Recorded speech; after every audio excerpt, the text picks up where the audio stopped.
How your brain is clear about what your body needs to do. Good morning, and Madam all of a President. sudden your body Good morning, Madam President. adjusts. Yes. Good It's morning, kind Madam of like, President. huh? Well, you also know what you used to be morning. able to do. Exactly. Your brain's really clear. Okay. So what I want you to see Good morning, is Madam President. Good morning, Madam President. Yes, sir. We are recording. Okay, thank you, all. We are about to begin our meeting. We will start with a roll call. Good morning. Welcome to the regular meeting of the Board of Water and Power Commissioners. Today is Tuesday, August 9th, 2022. This proceeding is being broadcast on Channel 35. The exact broadcast times can be found by contacting Channel 35. General Counsel?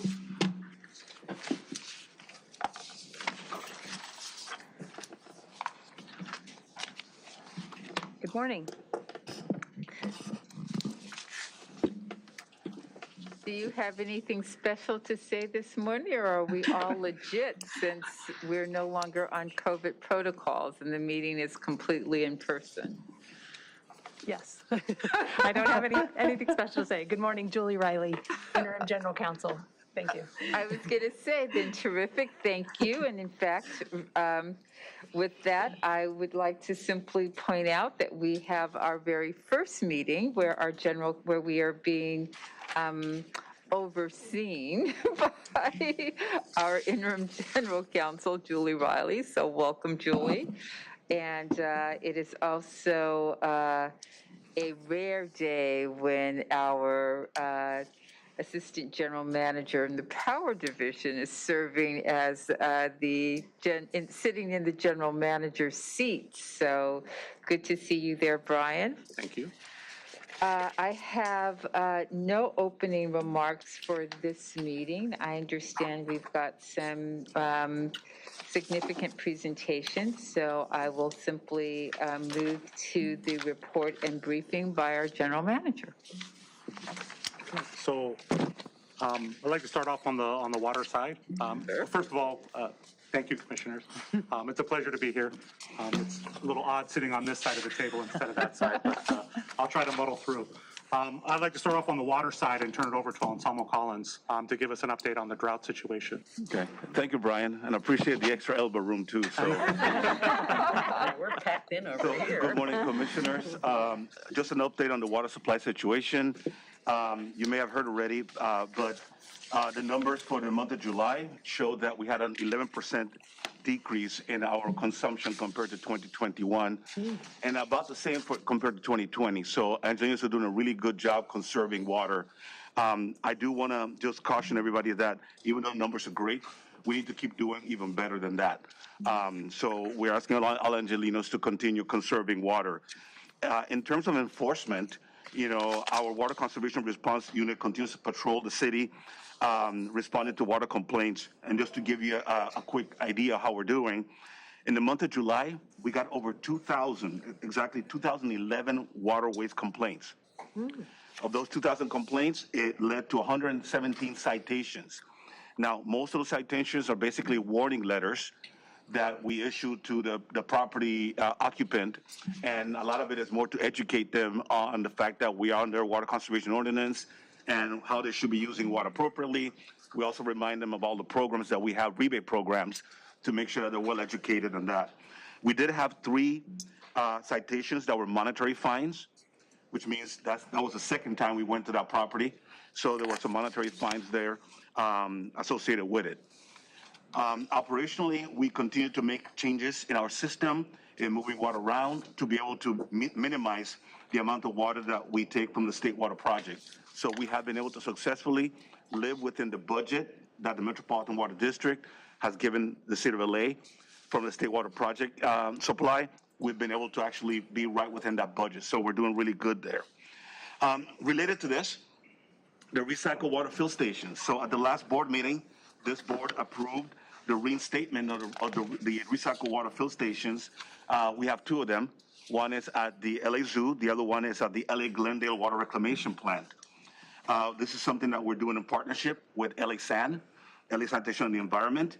And just to kind of give you a quick stats on this, during the first week of reopening, we had 50 customers that came up to fill their jugs, and we distributed around 1,600 gallons of water, recycled water. If you compare this to 2016, the last time we did this, I believe we only got something like, for the entire year, 100 participants. So in 1 week, we had half the number of participants that we did in The 2016. zoo one is open too? Or Yes, the zoo one is open, and the one at LA Glendale. And as I reported before too, we are looking to expand and add additional locations as well. So this shows that more people are aware of the critical situation when it comes to water supply, and they're paying attention. It also shows the benefit, I think, of the positive media coverage that we've been getting. A lot of it thanks to the good work of Joe Ramal and his staff in getting the word out there that we need to do this. So just for you to know, the two refill stations, like I said, at LA Glendale and at that one is open from 8 to 3 on Thursdays, Fridays, and Saturdays. The one at the LA Zoo by the parking lot is open on Mondays from 8 a.m. to 2 p.m. And that concludes my report. So I do have a comment. So I just wanted to say congratulations for everyone on their water reduction. And one of the things that I mentioned to Joe and our communication team, I would love to hear from the residents and the businesses from them, what are the type of things they're doing to save water. And really, and it can go out on social media and just ask people, I mean, you know, we can tell them what to do, but I feel it's more impactful if they share their story and what they're doing to save water. And I think sometimes they listen to each other more than they would listen to us. So, Okay. great job. We can certainly work on that. I'm sure Joe and I can come up with some ideas and implement that. Thank you. I think it's a great story to be told there, quite honestly. Thank you. And can I ask a question? So Burbank announced that there no watering outside in the month of September. And I was just curious if you had any thoughts or comments on that. I think the one in Burbank has to do with some work that needs to be done, and that's why they're asking for no watering outdoors. So it's project related. So that's the reason why they're doing that. I will say that despite the fact that many cities and agencies are not in those 6 statewide exclusive areas, many of these cities have actually implemented water conservation ordinances because they recognize that the resource is quite limited. So they're trying to save as much as possible. So I'm not surprised, but in their case, it was specific to a project, some kind of outage that required them to cut down demand significantly, basically just for consumption and forego irrigation, at least for that period of time. Well, I guess we're very fortunate in LA to still be able to water outside. Yes, we are, and I think a lot of it has to do with our customers, Commissioner. I mean, we've been on 3 days a week since 2009, and it wasn't until this June that we went to 2 days a week. So Angelinos have been conserving water significantly for quite a long time, and because of those efforts, we were able to go to 2 days a week. And we're hoping that we'll continue to do that, provided that we can conserve enough to demonstrate that we can live within our budget. And I will let you know, I actually had an opportunity to go to a meeting with the governor a couple of Fridays ago. He wanted to check in on all the agencies and see how we were doing. And he was encouraged to see that as a state, most of the agencies are doing pretty well. He did remind us, however, that if he doesn't see the numbers that he's expecting, that he can always make it a mandate. Obviously, we'd rather not have a mandate because the one-size-fits-all is very difficult, especially in a city that has conserved so much already. What's the number? I guess I'm curious about a couple of things. Yes. What, do we have a specific target that we need to hit consistently in order to stay in compliance with, you know, with the Met mandate or whatever order, whatever it is? Yeah.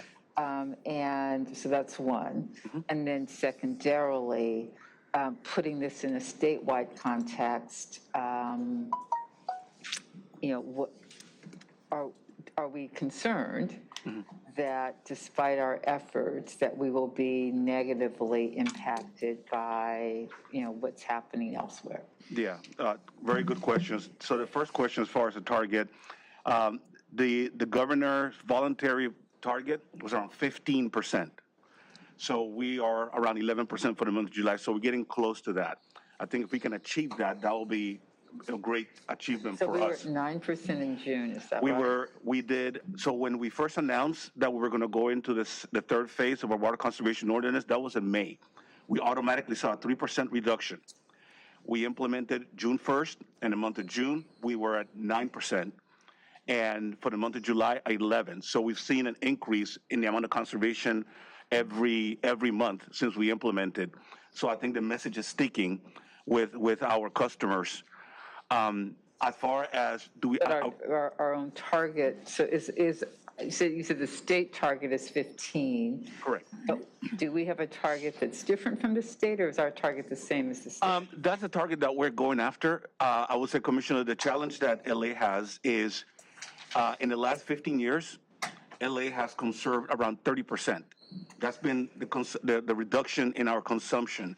So when you're asking for 15% on top of the 30% that we've accomplished already, it's a lot more difficult. No, I understand that, which is why I thought we chose not to adopt the MET directive and instead decided to go for, so we, rather than doing we'll just eliminate watering, and be more restrictive in terms of how you use water or the number of days, we decided that we would instead pursue an additional conservation strategy because we were already so close to the overall reduction that we were looking for per person that we believe we could get there. So I guess one question I have is, how much of a reduction in usage, what percentage reduction did we need in order to get to that standard? Because that was the first standard we were shooting for, right? Yes. So I can answer that from a perspective of gallons per person per day. Yes. So at the time when we implemented this, our GPCD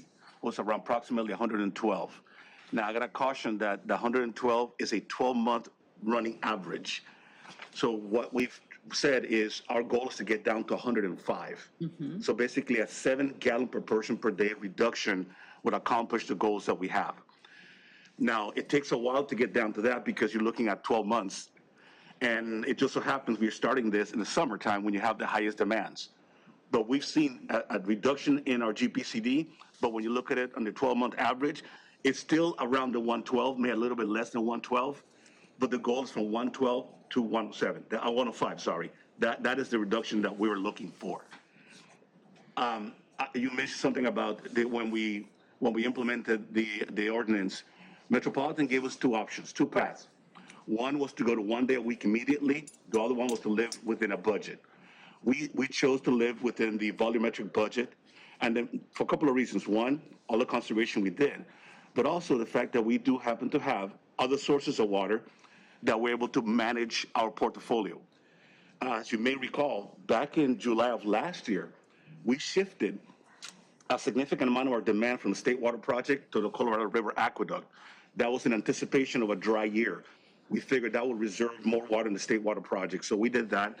And up until that, from then, we've probably reduced like 50,000 acre feet of demand of the State Water Project since July of last year. That was a proactive step that DWP took.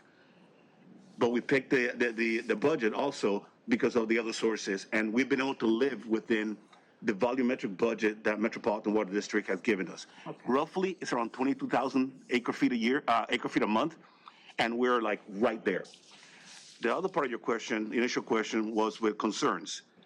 Am I concerned? Absolutely, I'm concerned for a couple of reasons. First of all, everything right now indicates that there is over a 60% chance of a La Nina year. If you have a La Nina year, that means another dry winter. Now, right now, the water we're getting from the State Water Project is whatever little bit Metropolitan had stored, plus they're giving us 55 gallons per person per day for health and safety. Well, that's what we're using right now. So if we have another dry winter, that means there may be even less water available next year.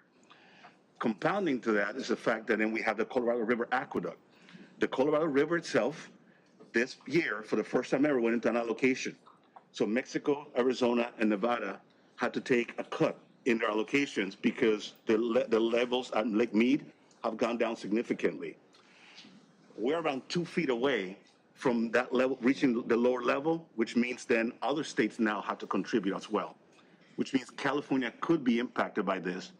Maybe 2024, we don't know yet, but if that happens, now you have the State Water Project and the Colorado River, both sources of water that we purchase water from Metropolitan that are impacted simultaneously. So certainly the situation is quite serious. We're doing okay now, but we're not, you know, in the best situation yet. So we need to continue conserving as we're doing right now. Thank you, and I did not mean to ask so many questions that I forced you into a on-the-spot presentation. However, I think that we will want to get a more detailed presentation that looks outward, even as we are celebrating significant conservation efforts and achievements by city residents. I think we want to stay ahead of the curve. Yes. We want to make sure that we are setting expectations and that we are giving people some context about where we are and Great. what's possible. Thank you. Absolutely, Commissioner. Any time frame in particular you're looking for the presentation? I'll talk to a couple of other commissioners and Okay. we'll schedule that sometime in the fall. Great, thank you. We'll look forward to it. Thank you. That's all I have. Thanks, Brian. Thank you, Anselmo. On the power side, we're working through our first real heat of the summer. And although we've had hot days, it's been cooler in the evening, so it gives our transformers a chance to cycle and cool off. And so that's been beneficial, but starting this week, it's going to be hot in the day and it's going to stay hot through the evening. So it'll be a real test. But we expect to perform very well. Our system has held up very well so far, and we really expect it to do so. Out of precaution, we have added extra crews, and we have extra crews that are reporting through the night hours to keep our outages at a minimum. The way we attack outages in the summer weather is a little bit different than we do during wind and rainstorms. During wind and rain, it's about the large outages, right, in the public service, right, getting streetlights and traffic signals and everything back on. During the summer, the heat is more of a big factor here, and it's the length of the outages. So we attack them a little bit differently. We try to get the oldest ones first, right? So anyone sustaining a long period of outages during the hot weather is more susceptible to heat illnesses and things like that. So we attack things a little bit different in the summer. But we've ramped up both distribution, our station operator, and our construction crews to prepare for this. And so we're not anticipating any problems, but we're ready for them if they arise.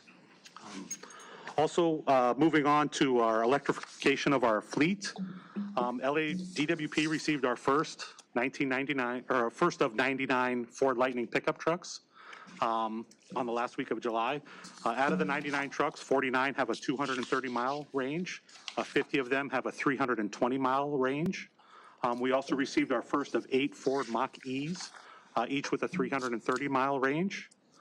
We are waiting deliveries of other manufacturers' electric vehicles to help benefit our fleet. We're going to bid for 3 Nissan Leafs expected at the first quarter of next year. And we're also piloting 2 electric 55-foot bucket trucks moving forward. So we have a short video kind of showing off our new electric fleet as they come in. Reggie, if you could play that.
All right, thank you. So, and thank you to the commissioners for coming out there for our test drive day. That was on our first delivery of those vehicles. So we were happy to have you come out and be the first to drive some of our new vehicles. LADWP adheres to the city's zero emissions first procurement practice, and we operate one of the largest plug-in fleets in the city. Our strategy is still to expand our EV program, and while supporting the electrification of other fleets operated by the city also, in the port and the police department and everywhere else. 75% of LADWP's automobile fleet is all electric or a hybrid electric. And we plan to continue to go that route. We have a lot more coming in. We're looking forward to the trucks and the cars coming in and getting them out to our regular fleet. And that concludes my report. So I just want to say it was a true honor to be able to be one of the first ones to drive both the truck and the Ford electric Mustang, and I was really impressed with the pickup of both of the car and the truck, as well as the comfort and the handling. So I was very impressed, and we got a chance to talk to a lot of the DWP workers at the site, and they were very enthusiastic as well. So I appreciated the opportunity. Thank you. Thank you, and yes, those are the perks. I was particularly interested and encouraged by the Ford F-150, and really encouraged by the conversation between Fleet Services and the actual DWP employees that will be utilizing these vehicles.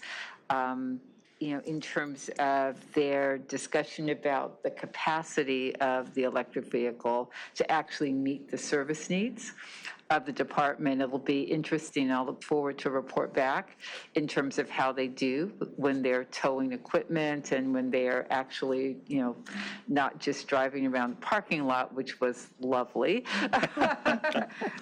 but when they are doing the heavy duty work that they've been brought into the department for, and look forward to our continuing to both source and to drive the market. That's one of the important roles that public agencies can play as it relates to driving a market by indicating the willingness to purchase and getting manufacturers to really lean into these kinds of vehicles for the kind of work. So it was a great day. So thank you. With that, we will move to introduction of motions. Are there any? I'm not aware of any motions to be introduced at this time. Comments from our ratepayer advocate. Dr. Pickle, do you have comments that you would like to offer at this juncture in the meeting, or at some later point related to specific items? All of the above. Okay, we'll start with your first set of comments. Thank you, sir. First, we've reviewed and we support the proposals in item I2 and also L11 and 13 on Haynes and Scattergood. This is an important step forward in preparing these units to be greener and also in their important role for supporting reliability in basin.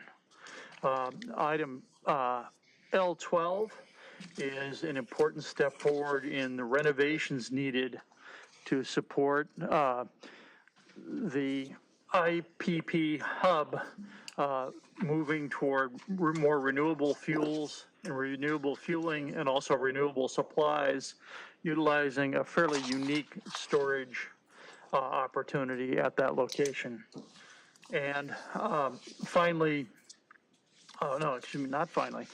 Items 14 and 15 were on the agenda at an earlier date, and DWP has responded quickly to our request for clarification of these items. We're happy with these items. All of the items I've mentioned here should move ahead. Also, item L3, we feel not now, but in the next 12 months or so, we should look forward to a formal purchased water agreement as part of this.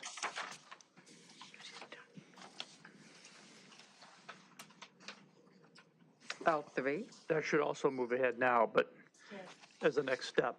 I think he's got the right one. Yeah, it's not L3, is it?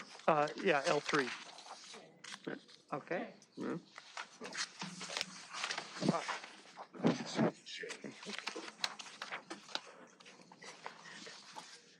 I'm sorry, J3. J3, filed items. Okay, perfect.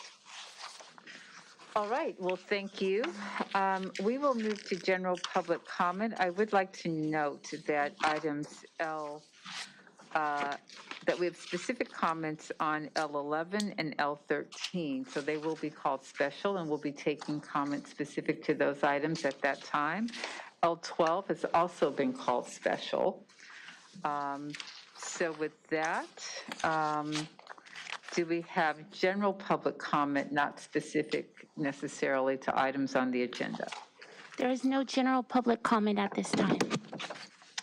Okay, terrific. Then, I'm sorry, and I also missed, I had skipped general public comment. If we could go to G, discussion with neighborhood councils. Do we have any neighborhood council impact studies? There are none at this time, Madam President. All right, thank you. At this time, I would like to entertain a motion for items L1, 2, 3, 4, 5, 6, 7, 8, 9, 10, 14, 15, 16, 17, 18, and 19.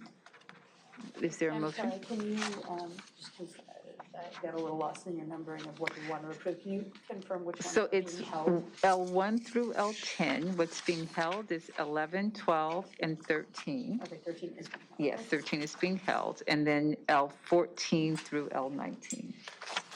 So And moved. now 20, and 20 is not advancing? Oh, I'm sorry, and 20. So L14 through L20. Move approval? There's second. Second. Would you please call the roll? Commissioner Brad Hopkins, Commissioner LEHRER, Aye. McCLAIN-HILL, Aye. NEEMAN Brady, Aye. RUIZ, Aye. 5 ayes, motion adopted. Terrific, thank you. And we will now move to management reports, item I1.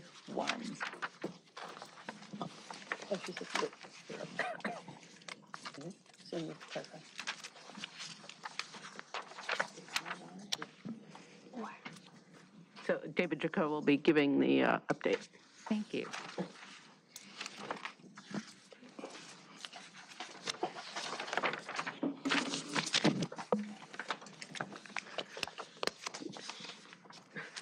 Good morning, everyone. Good morning, Commissioners, Board President, Vice President. Sir. I'm David Jaco, Director of Efficiency Solutions. We'll be here to talk about the follow-up to the extreme heat discussion that will continue to be an ongoing effort, most certainly. It's not certainly not a one and done. A lot going on in this space. So I believe at the behest of the board, we've undertaken a Cool LA campaign, and I'm going to talk about that and specifically what we're doing to help our lower income folks access room ACs, portable ACs, on a much discounted basis, and the timeline for that. I'll have a quick update on level pay that the Customer Service Division is putting in place. We'll talk about cool roofs and cool surfaces and our efforts, our continuing efforts there, and opportunities for improvement. Specifically around how to better target the customers that really need it, and make sure that those impacts are actually happening at the customer and the community level. I'll apply that same lens to a discussion on city plants and some of the equity, sample of some of the equity strategies we already have built into the program, as well as proposed community impact pilots, kind of what you might consider a saturation pilot. And finally, I'll conclude with a discussion on resilience hubs, kind of what the lay of the land is there right now in the city, what we're doing, and then we can talk about opportunities for what more can be done in that space. Okay. But the first one, and this is really exciting, the Cool LA promotion, we say for eligible customers. What that means is customers who are signed up for the Easy Save Low-Income Customer Assistance Program, that's the old Lifeline, Senior Citizen Disability Lifeline, Life Support Equipment Program, that's folks who, rely on ventilators or oxygen machines, things like that. And then Physician Certified Allowance Discount Program, PCAD. Now, that last one I don't believe actually has a discount associated with it, but those customers are considered medically vulnerable, just like the life support and senior citizen. So we thought it was imperative that they be included in eligibility for this program as well. All told, this is about 237,000 customer accounts. Which is a sizable number. About 8,000 of those are the physician certified allowance, and the rest are spread among the other programs. So we have long had a $75 rebate for window air conditioners in this program. And window air conditioners, the prices vary, but $200, $300, sometimes up to $400, the more expensive ones, the bigger ones. So 75 helps, but it doesn't really ring the bell necessarily. We are adding to this program specifically called out for wall air conditioners, portable air conditioners, and eventually evaporative coolers. That's not a main thrust of the strategy at this point, but it's something we wanted to make available. Some customers it is a suitable option for, and it's very efficient in terms of energy consumption compared to mechanical air conditioning. So we will have those added to the program as well.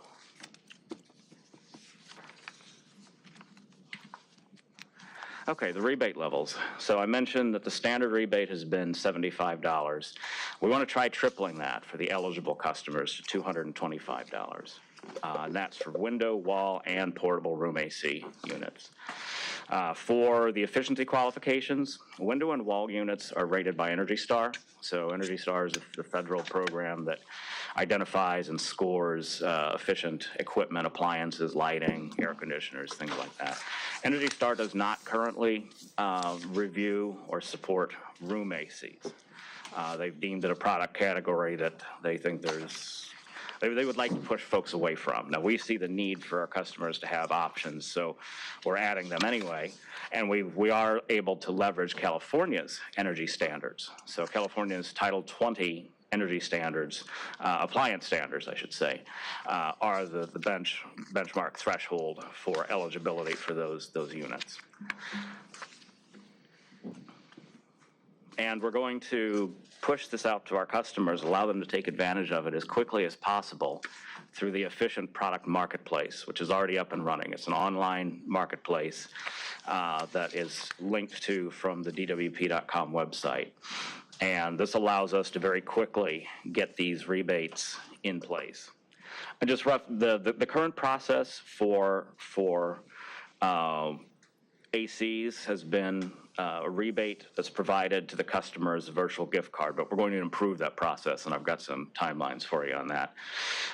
We do have a paper option for folks. They can submit a paper rebate and receive it that way. These new incentives, the enhanced incentives, window, wall, portable air conditioners, the 225, will be available by September 1st. As we have to do a little bit of retooling, especially around the eligibility for the portables, but we will have that launched by September 1st. And very excited to announce that we're bringing a point of sale option to this as well, so that the customer can actually purchase it through the marketplace, as opposed to be linked to a retailer through the marketplace, who then performs the fulfillment. The marketplace will do it themselves. We've had that set up already for thermostats, LEDs, power strips, kind of the smaller widget type things, because it's been easy for them to stock those and be able to push them out. But now we've asked them, we want it for the ACs as well. So they're setting that up. The platform exists. We've got some logistics to work through, distribution, stock, but we plan to have that live by mid-September. And so that'll be that's a boon, because then the rebate can be applied in real time to the purchase of the equipment. I don't have it here, but it's side by side with this, working with Communications and Public Affairs will be pushing out a lot of support and information for customers as to how to navigate this and how to take advantage of it. Also leveraging some, I believe we're leveraging some community groups as well to help with the messaging. And then we plan to have those evaporative coolers I mentioned live by the end of September. And again, those are suitable in some applications. The drier, the better. If it's humid, they're not that great. But in a dry climate or in a dry time, and they're much cheaper as well, about $150 to $200, those can be a very suitable conditioning method throughout good chunks of the year. And then it's just sometimes if it's monsoonal like it's getting to now, then they're less effective. Madam Chair, I have a question. Yes. So I have a question about when you talk about rebates in real time and purchasing from the marketplace. So does that mean that when they're purchasing from the marketplace, the rebate is already taken off so they don't have to purchase it and then wait for an extended period of time? Correct. So say that the product is $300, and I'm just throwing a number. Once we're live with the point of sale, they'll get the $225 applied right then, and they'll only have to pay the balance, the $75 plus tax. That's great, because for me, one of the challenges about rebates is that especially the categories that we're supporting for this don't even have that extra money to be able to put the money out of their pocket and wait for it. Right. So Exactly. Congratulations. I think that's amazing if they can get the rebate in real time. Yeah, thanks. Thank you. That's always been a barrier that they have to front, say, $400 and then wait 30 days to get $225 back, or whatever the balance is. So we're really excited about that. Yeah, thank you for that clarification. So level pay. This is something that has been long sought after. Having a level pay or a budget billing type of option. Customer service has been working on this for quite some time, and it launches September 12th. So another mid-September launch. You can see they've been working on it since, well, they've been working on it for a long time, but in terms of getting this run up, May, the development was completed. Testing is in progress to the end of August. Organizational readiness is happening. Communications. That's also helping get the call centers and their scripts in place, so they know they can answer the customers' questions. And then the launch is scheduled for 9/12. So some of the characteristics of it, it goes to a monthly payment cycle and statement based on historical usage. There's an annual payment amount adjustment for future periods.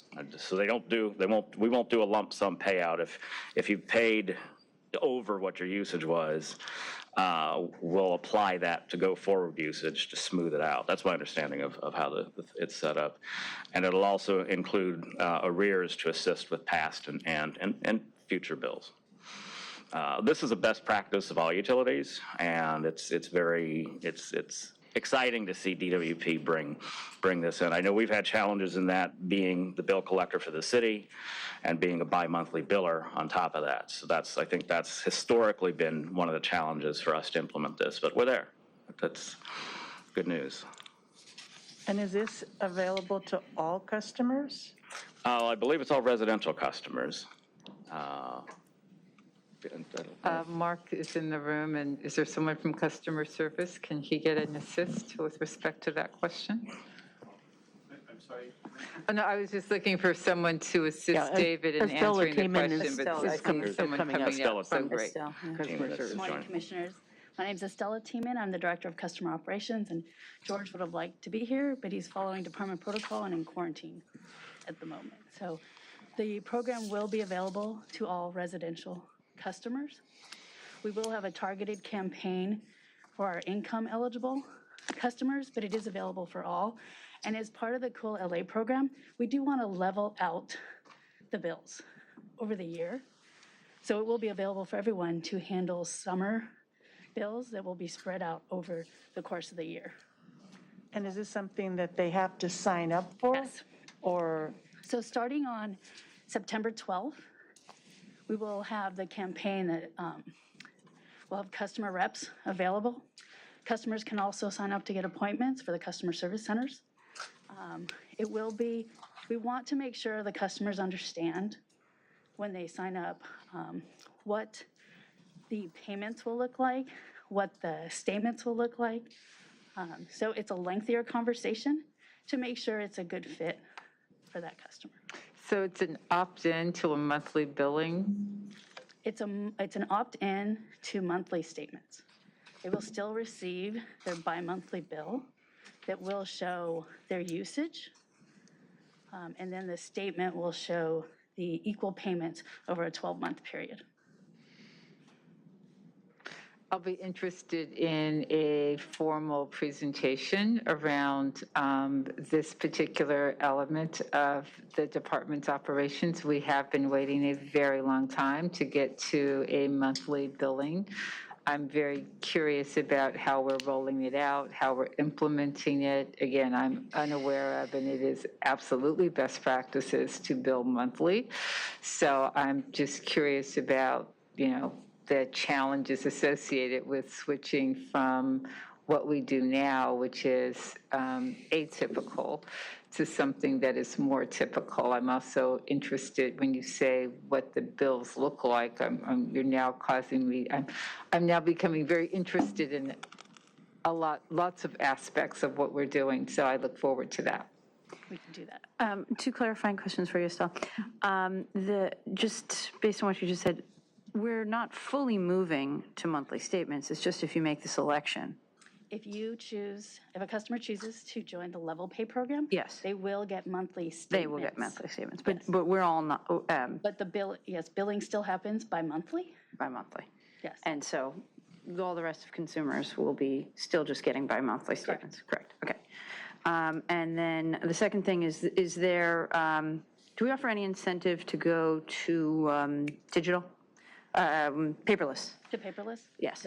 We are in the works of looking for plans to encourage paperless, so we can get back to you. We do offer a credit. $5 credit on their statement. Okay. Yeah, if You we go to could digital. somehow include that with the communication around this, just because for me, what I see is more paper going out. Yeah, I think that, toward that end, it's really, we'll be interested in understanding how this is being rolled out, what the communication strategy is. We've got a lot moving, and so how we begin to communicate in a way that it's, all comes together, that these strategies are integrated. If we're segmenting different customers, what that segmentation looks like. And for an opt-in program, I will simply say that anything that requires like heavy consultation with customer service reps or anybody is typically not going to fare very well in the marketplace. The thing that, folks are, part of what you're looking for is how easy is it? How efficient is it? Time is always at a premium. So I'm just very interested in what this looks like as a rollout, but very happy that we at least have established the capacity to do it. We do have a communication plan that we're working with Joe Romalo's group, so we can present that. Mm-hmm. And I should have mentioned earlier, Joe is also here. When my portion of this presentation is done, Joe has a few slides as well to talk about the communication strategy and the Cool LA campaign. Perfect, thank you.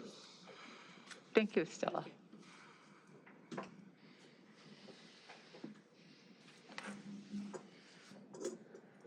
Okay, this obviously not meant to be read, but in this format, obviously. This is a fact sheet that's been jointly developed between the Department of Water and Power and the Department of Building and Safety with coordination through the mayor's office. We're in the process of updating it because we have increased the incentives and changed the requirements in the cool roof ordinance. A little bit of process here. It has yet to be approved by the CEC. The CEC approves local REACH codes, REACH ordinances that go beyond what the city requires. So we're still on the previous version, which is from 2021. There was an update in 2022. But the point is, this is a coordinated effort between Department of Water and Power and Building and Safety to balance carrots and sticks. So the ordinance mandates cool roofs in certain applications, which is many. And then the idea was that Department of Water and Power would offer rebates that would help offset the incremental costs of going to that higher efficient roofing surface and that roofing technology. And this has actually been in place for some time, back to 2015, and we've continued to evolve the requirements and the incentives over time to where, depending on the characteristics of the roof and the reflective material that's being used, the incentive can go as high as 60 cents a square foot. Which is pretty good. Now, roof replacement is capital intensive, so this is not meant to cover the entire roof replacement. It's meant to offset the incremental cost of the higher efficiency roof. Nobody replaces a roof that's otherwise perfectly good just for this. It's like air conditioning. You don't really replace it until it's shot. So, but it still covers a substantial portion of the roof replacement cost. So we look at it as kind of a drill down. You know, what's the total marketplace? We have 4 million residents in the city. It's about 150,000 customer accounts. That's roughly 150,000 buildings. Not exactly a one-to-one map, but it's 1.5 million. I'm sorry, I'm getting ahead of myself. 1.5 million buildings. It's a lot. You know, 600,000 single-family homes, another 850,000 multifamily units. There's a big marketplace that's potentially, can potentially be affected by and influenced and helped by the ordinance combined with the rebate. So far, since the ordinance went into effect in January 1st, 2015, over 50,000 roofs have been permitted. And we've paid out, since 2010, because we had this rebate prior to the ordinance, almost 5,000 rebates. And it saves, our numbers are we're seeing about 2 gigawatt hours per year from cool roofs, which translates into, and these are very rough numbers, but it translates into about $87 to $90 a year per customer on average. That's in single family. Multifamily potentially can be more depending on what the characteristics of their air conditioning are and what how the property was constructed. So a couple things jump out at this that I'll openly acknowledge. I question why we're only getting 10% of the permitted roofs receiving rebates. And that's something we're going to have to roll up our sleeves and look into. So I think there's opportunities for better coordination with DBS and also contractor outreach. We run some of these programs through contractors, so we try to get the contractors promote bringing the rebate into their business practice. We need to do some homework on this one to see what we can do to better engage the contractor community to sell our money, if you will, in their projects with their customers. The map at the side is a form of a heat map. It's color-coded. So the blue is just the city. That's the boundaries of the city. The pink dots are the intensity of participation on a numerical basis. So there's a couple caveats here. In terms of number of rebates we've paid out in those various areas. If you go the darker, that's the more rebates. And so you see the usual suspects, specifically the West Valley, and then some of the Ventura corridor, a little bit into Northeast. Looks pretty sparse in South LA. And we recognize that's a problem. But I would make one caveat on that. We do multifamily projects through cool roofs. And so sometimes one rebate might be for 100 units. So there are those instances, and there's quite a few of them, actually. I don't have any specific examples for you, but we can come back with that at a later date. But that's one nuance that's being lost with this particular approach. Another nuance that's being lost that is parallel to that is how much money is actually going there. Again, so if you might have one project in the West Valley that's a single family home, and it gets a $1,200 rebate. You might have one multifamily project that's in South LA that gets a $30,000 rebate because it's just got a lot more square footage. It's paid on a square footage basis. So we need to pull that information. That's not showing here. That's just some nuances I wanted to introduce to the discussion, because I think it's very important that we have a better, more finely atomized view of exactly where these impacts are happening, and are they happening where we need them to happen. Cool surfaces. So we're moving beyond just cool roofs. We need to do more in cool roofs, but there's also the surfaces issues, and there's a lot of initiatives here. City Plants, which I'll get to in a little bit later, has really stepped up in terms of being interested in this aspect of it, being that it's part of the heat island issue. And so we do have an ongoing collaboration on cool surfaces, specifically streets, where we're working with city departments, nonprofits and schools, LAUSD, Climate Resolve, our grantees through community partnerships. There's academic for the research side. There's business for the business model and implementation side, and then local, other local partners who are doing similar work that we can learn from, and we shouldn't be duplicating without collaborating. So we actually have a pilot with LAUSD. And it's looking at cool coatings, greening, ways to reduce the urban heat island effect around schools. Cool neighborhoods. Well, I'll talk a little bit more. Actually, I'll probably have Craig come up and talk a little bit more about that. Craig Tranby actually runs these programs for us, and he's here probably in a bit. I'll ask Craig to come up and say a few words on this one. Cool pavements we're piloting down at LaCretz. I don't know if you've been there, but if you see the light gray, that's been painted onto the parking lot.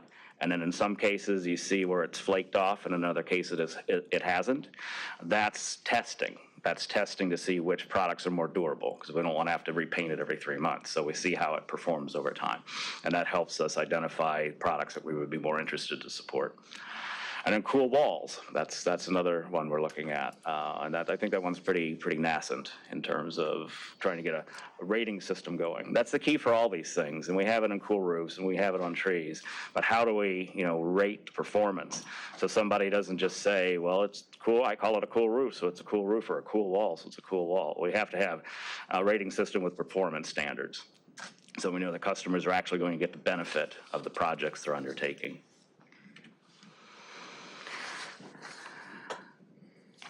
And this feeds into, I want to revisit city plans because we really wanted to talk about equity initiatives within the MOU. And I don't have a comprehensive listing of the initiatives, but I wanted to highlight a few that I think are exciting, and then some pilots for some saturation impact pilots that I think would be really good opportunities to demonstrate community level impacts. So again, we've designed this program really, it's evolved through the years, but it really has a heavy focus on directing trees into disadvantaged communities, Cal and virus screen, pollution burdened areas. This heat map here is number of trees from the last planting cycle throughout the city. The blue corresponds with the DACs, basically, some of the economic challenges. And then you can see the numbers, a number of trees going into areas. I think we're doing a much better job with city plants than I think the story came out of the cool roof map. Because you see, those numbers around downtown and into South LA, pretty substantial. And then there's some outliers. And of course, the Valley has a lot of opportunity as well. But you definitely don't see, pardon the term, but it does not look like we have a desert of an inner city desert of areas that we're not serving well. We can do better, and we'll keep refining these metrics to make sure we're capturing that. But in terms of intent, with the current MOU, we think that 65 to 75% of the trees are going to be planted in neighborhoods with a 75 to 100% pollution burden score defined by Cal and virus screen. So that's 2/3 to 3/4 of the trees are going into the neighborhoods that really need them in the new MOU. And we also were able to get $26 million in funding attracted 26 million. This is an important point. Remember, city plants is not entirely funded by DWP. We seed it, about a third roughly, and then the rest is leveraged from other funding sources. Because our portion of it is justified by the energy efficiency benefits. We focus those trees shading buildings primarily, but we recognize that the larger urban heat island effect requires trees to be spread throughout the entire city. So between 2017 and 2021, we were able to up-leverage DWP's investment in city plans by another $26 million, specifically for almost 18,000 street trees in disadvantaged communities. And we got state grants for some of that. And we're hoping going forward with the Inflation Reduction Act, we can avail ourselves of some significant federal funding for this and other programs. So we're watching that closely. I'm sorry, I haven't been advancing here. And the timeline for that, is the current period. The program has annual efforts, initiatives, goals, but we re-up it and we keep improving the program. I think that's the key thing. And then another one I wanted to highlight is the ambassador program, where we actually hire city residents as part-time employees to work in their communities, and it's a 9-month training program, and Rachel talked about it at the last meeting, but it really engages community members to work in their communities, promote the trees, promote the maintenance of the trees, and help support the trees in the historically disinvested communities in Los Angeles. And we've committed a significant amount of funding for that in the current cycle. And then the new thing that we plan to do an amendment into the city plans MOU this fall is this idea of community impact or community saturation pilots. The idea that, okay, we're putting trees all over the city and we know it's having incremental benefit, and it's helping, but can we pick a place and do a lot, right?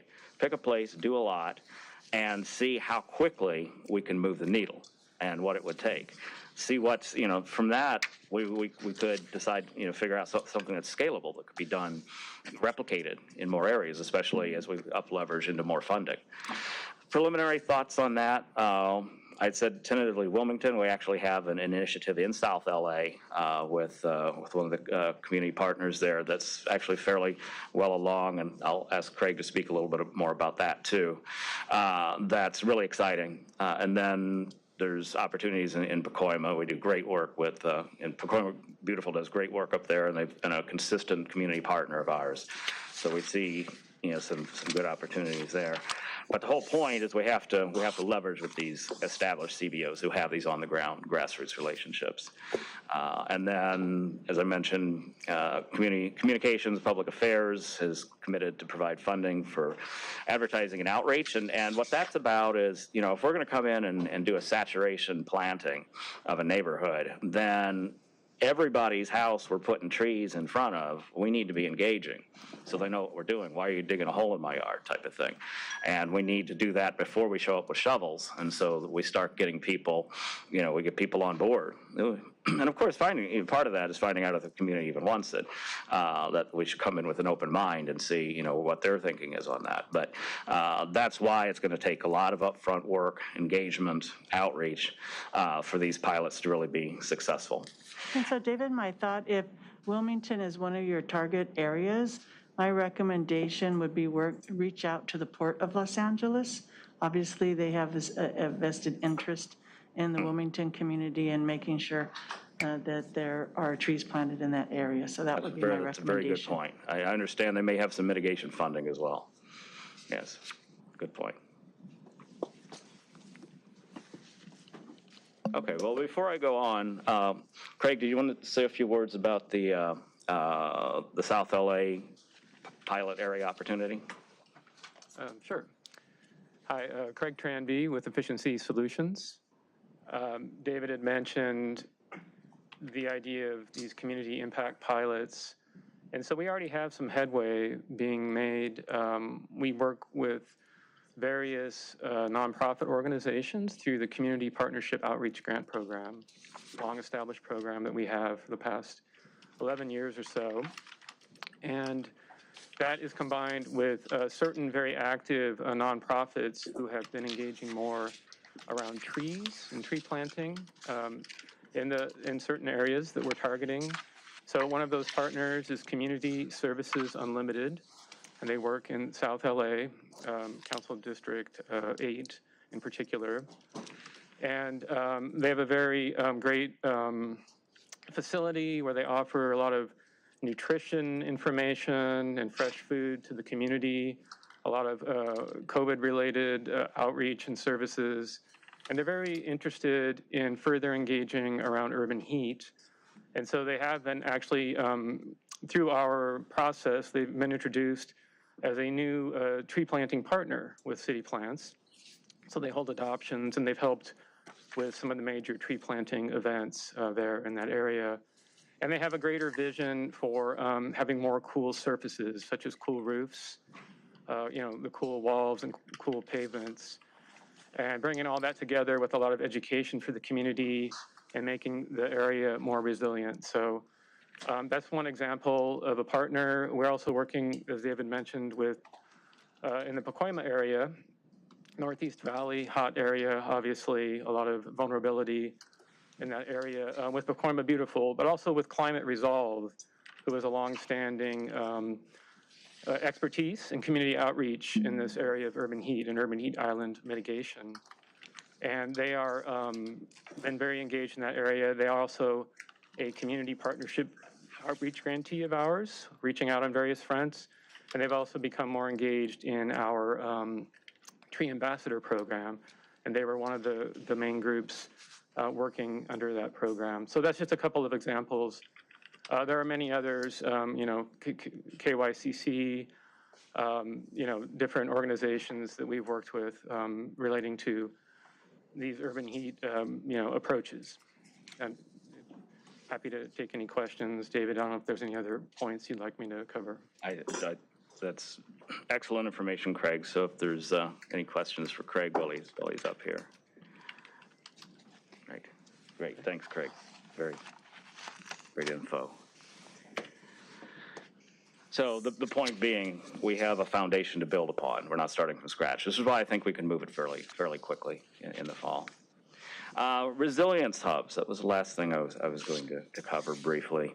They're community institutions, they're CBOs, community-based organizations. They can be libraries, churches, schools, nonprofits. The idea is to help educate residents about extreme weather preparedness, impacts of climate change, but they can also be shelters, they can be communication hubs, they can provide, and this is some of the really exciting ones we're seeing, and I got a couple examples of them, where they're integrating solar with battery storage. So if it's a disaster of some sort and the power's out, these places have power. They can charge cell phones. If their systems are big enough, and we're designing, they should be designed to be big enough, they can, be conditioned, air conditioned. They'll have supplies of clean water. And of course, a lot of it is engagement with the residents. The residents are aware it's there and they know they can go there. There's a couple models for these, and I'll go through this really quickly. One model is looking at it as level 1, level 2, level 3. Level 1 is just the outreach piece where there's information, there's training, there's a place people can gather to get more information. Level 2 is a relief station, and now we're getting into that. Now we're getting into cooling centers, shelters, grid independence, so it stays up if the power system's down. Really get into emergency management communication, and then level 3, which is kind of a future aspirational, is shelters. So getting to where it's actually an overnight or multiple day, and powered and conditioned and resourced with water and food and communications for the duration of whatever the emergency event is. And I don't think any of them in the city have quite gotten to that point yet, but that's absolutely an aspirational place that we should be headed. Here's an example of one that's probably one of the farther along, Boyle Heights. The community center in Boyle Heights already has a resilience center and it's at the Arts Conservatory. Interesting tidbit on this, so the last time this was leveraged, the students that are part of this Arts Conservatory put together the public service announcement and ran it on the local radio. So there was a nice synergy in terms of, engaging the students in a real world situation. But, it already serves as a resilience hub with the career training and a community meeting place, youth education, makeshift emergency shelter. That's the radio station with the emergency broadcast capability. And it's big. And it's got a pizza stand. It's got a pizza restaurant. So that's always good, especially for the kids. And I just wanted to highlight, this, I got one more slide after this, but this, this is a very multidisciplinary effort to pull these things together. And this specific one has the involvement of Climate Resolve, the Mayor's Office of Resiliency, us, of course, the Red Cross, the city, the Urban Sustainability Directors Network, and some corporate funding as well. JP Morgan Chase Foundation and Conrad Hilton Foundation, of course, USGBC LA. And then this is it, other than the question slide, but so Boyle Heights is not the only one. It's probably the furthest advanced, but Green Meadows, which is in South LA, we are designing and funding solar battery backup system for that hub. So that's what I talked about, having that off-grid capability for a day or more if needed. There's an effort in Wilmington Senior Center. I'm not sure what our role is yet. The mayor's office is involved. Pacoima, similar. Pacoima Beautiful, mayor's office is involved. It's near the San Fernando Gardens public housing complex, so they would be a key constituency that we would be looking to serve with that hub. And then just to round it out, again, you saw the sponsors on the previous slide, but it's community-based organizations, the Mayor's Office of Resiliency, and the Climate Emergency Management Office, the CMO. Within DWP, there's various areas of support for this that will need to be brought to bear, and then others, and you saw some of those others on the previous slide. So excited to kind of get the concept out there and be able to report that it's already getting underway in places, and it's varying degrees. So it's not just on paper, it actually is brick and mortar. And with that, I'll open it for questions, just with the reminder that Joe's going to follow me with more information on the promotion and the campaign and the communication strategy. Are there any questions or comments? No. Commissioner Lehr? Just thank you for a very thorough presentation, great progress. And I visited the Boyle Heights facility. It's really exciting to see it being populated. There are some great precedents in New Orleans post-Katrina that are associated with schools. So I just suggest that somebody look at that, already existing infrastructure and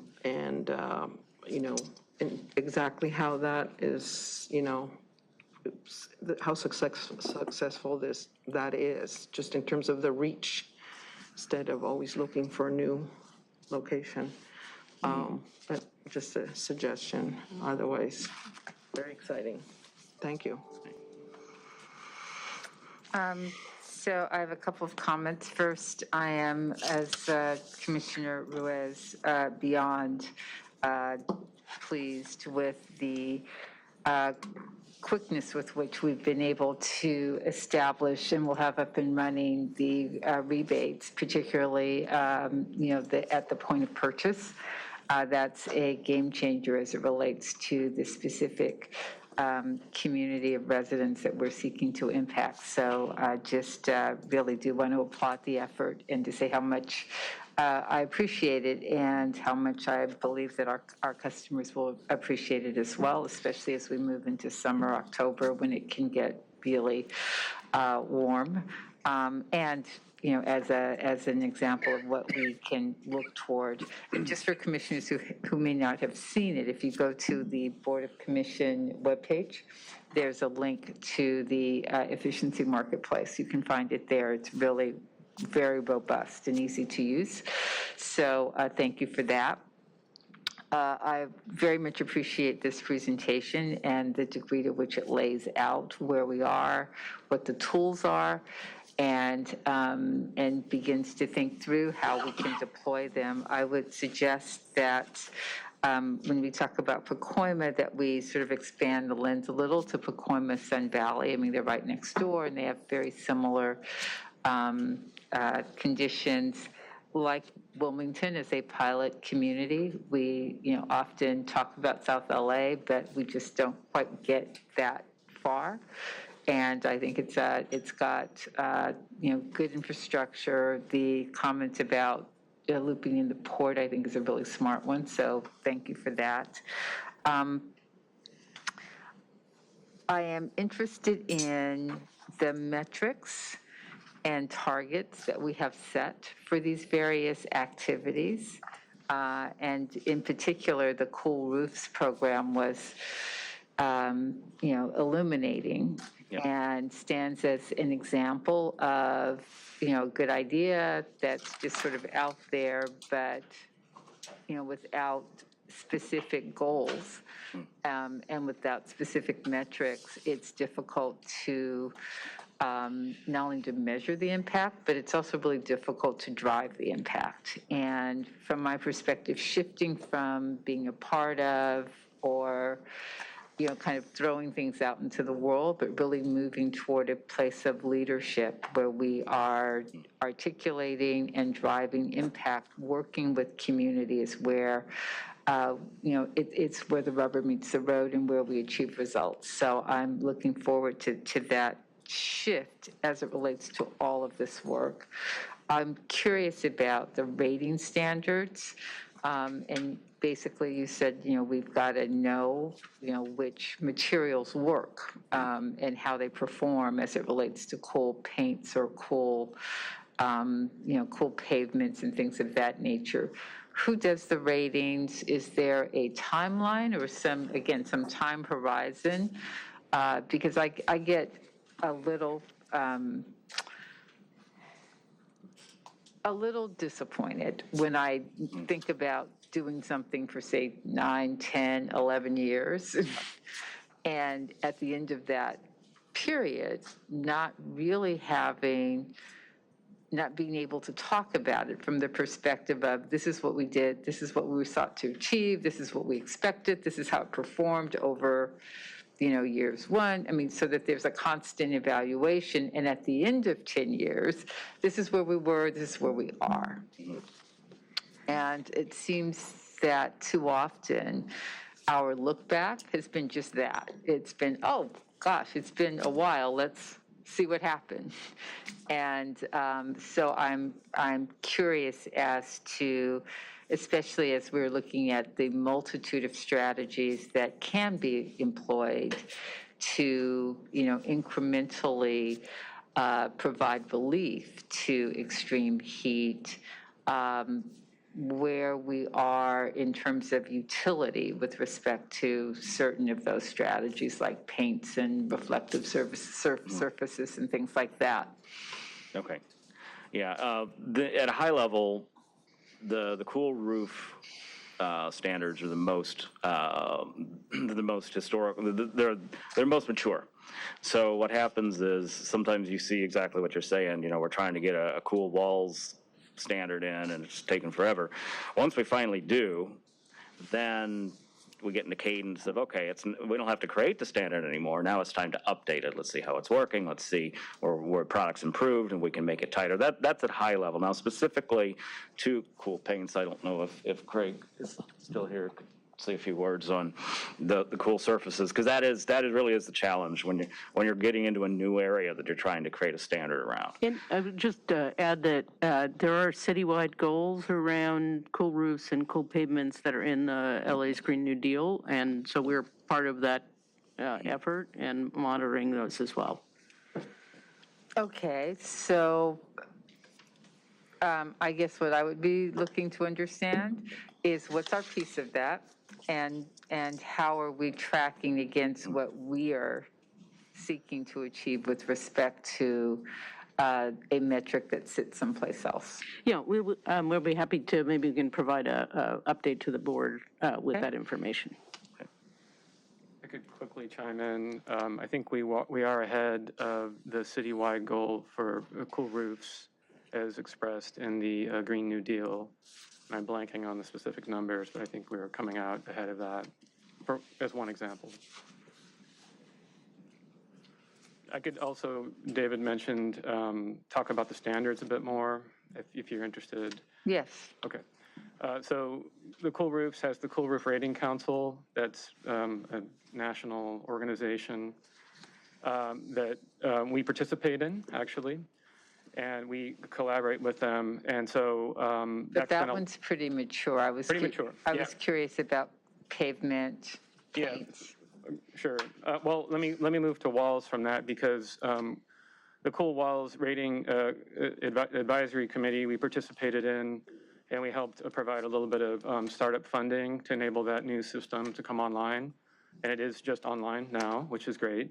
And so there's definitely a network with the coating suppliers to get products on board to that directory and get the ratings going. And we hope to support that and have, work around that. As for pavements, that is a little bit more the purview of Streets LA, right? And they've been doing a lot of work in that area on public streets. We do have measurement tools which were employed at the LaCretz demonstration, which just kind of follow best practices as have been followed by Cool Roofs. So there's not a separate rating agency with that, but they do follow very similar measurement practices. And there's collaboration with Streets LA and Caltech and JPL in terms of like remote sensing of the impacts of some of these neighborhood areas they've done. And that's been, it's so far so good. Like it looks like it's having an effect in those areas. And we hope to complement those areas with the strategies I mentioned before. Again, involving the leadership of local community groups around, multifaceted strategies, trees, pavements, roofs, other surfaces, other greening, removing pavement, all those things put together. So we hope to, complement, those elements can complement each other to really realize this idea of a cool neighborhood. And schools as well, yes. Okay, thank you. I don't have any other questions. Okay. Well, thank you very much. I appreciate it. And I believe Joe is following me now. On his way. Thank you, Commissioners. Thank you, Board President. No, I appreciate it. Thank you.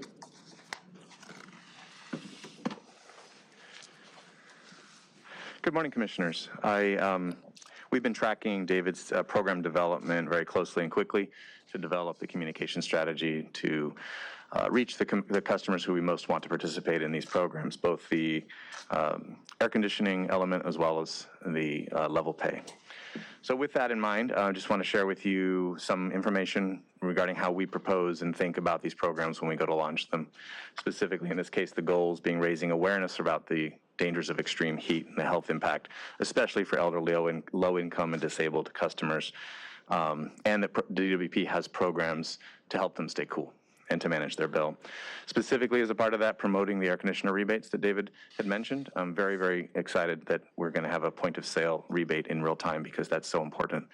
Even having the gift card option isn't as helpful for those of us who communicate and market these programs. The level pay monthly billing program as a way to help smooth out those bills. Obviously, it's very important when we're talking about giving someone a tool that will help them stay cool, but also add to that electric bill, that we are clear about the fact that we're going to help them spread that out over 12 months. So that's an important part and one of the 3 legs of this particular communication stool and strategy. Our segmentation you'd asked about specifically in this instance, it's targeting those customers that David mentioned. I would add to that the low-income low-income energy assistance program, LIHEAP participants as well. The goal here is to do a broader-based communications advertising campaign with specific outreach through letters, postcards, et cetera, to eligible customers to get them to enroll, both to participate in the rebate program as well as to enroll in level pay. Just to give you an idea, in terms of campaign messaging, this is what our initial pass at this is. We'd welcome your input and feedback. We are moving quickly on this, but we wanted to share it with you today, both to let you see it and to think about it. If you had feedback today, we'd be happy to hear that. but also if there's additional feedback or ideas in the next couple days, we're trying to nail this messaging down so that we can move quickly to production, which I'm going to share with you a preview of in a moment. So specifically here, Cool LA, beat the heat and stay safe. Again, hitting on those key topics of extreme heat being dangerous. It poses a serious public health threat. That we want you to stay safe and comfortable, an empathy statement there from the department, and that we've got solutions to help them.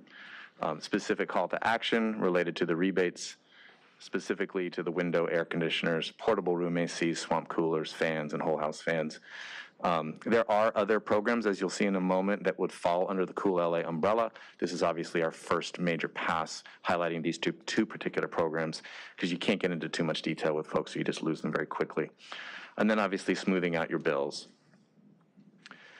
These are, again, the sort of sub-programs and the elements to it. There's a lot in our efficient product marketplace that once people have a positive experience, you want to follow up and encourage them to do more. That is something that we will explore in terms of the follow-up remarketing to people and re-advertising to folks to understand our capabilities with NRV, who's the EPM provider and platform. Again, city plants link there. This is all information that on that homepage that we will design will have information where people can easily click down and receive and get that additional information about other programs. There's other programs as well that we shared with you a couple of weeks ago on power savers, air conditioning optimization program. I participated in that myself. It's an incredible money saver. My air conditioner never ran better than when I got that along with my smart thermostat from the department.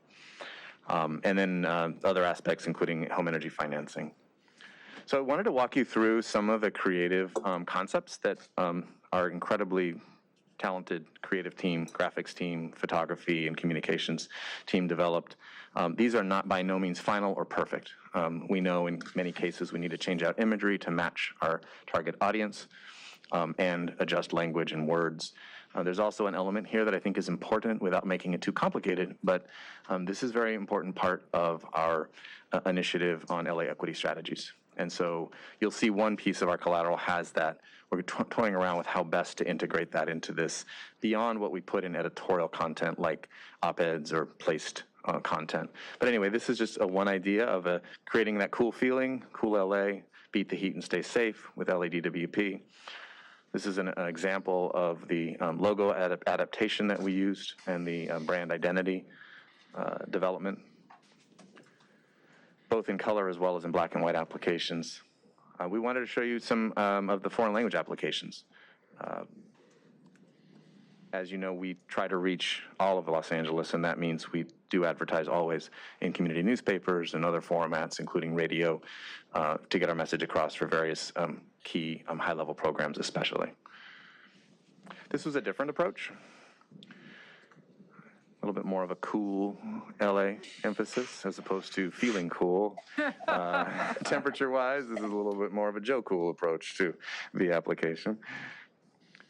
And then just a more fun, you've probably noticed this from like an ice cream truck application or a icy truck that you might see in the community.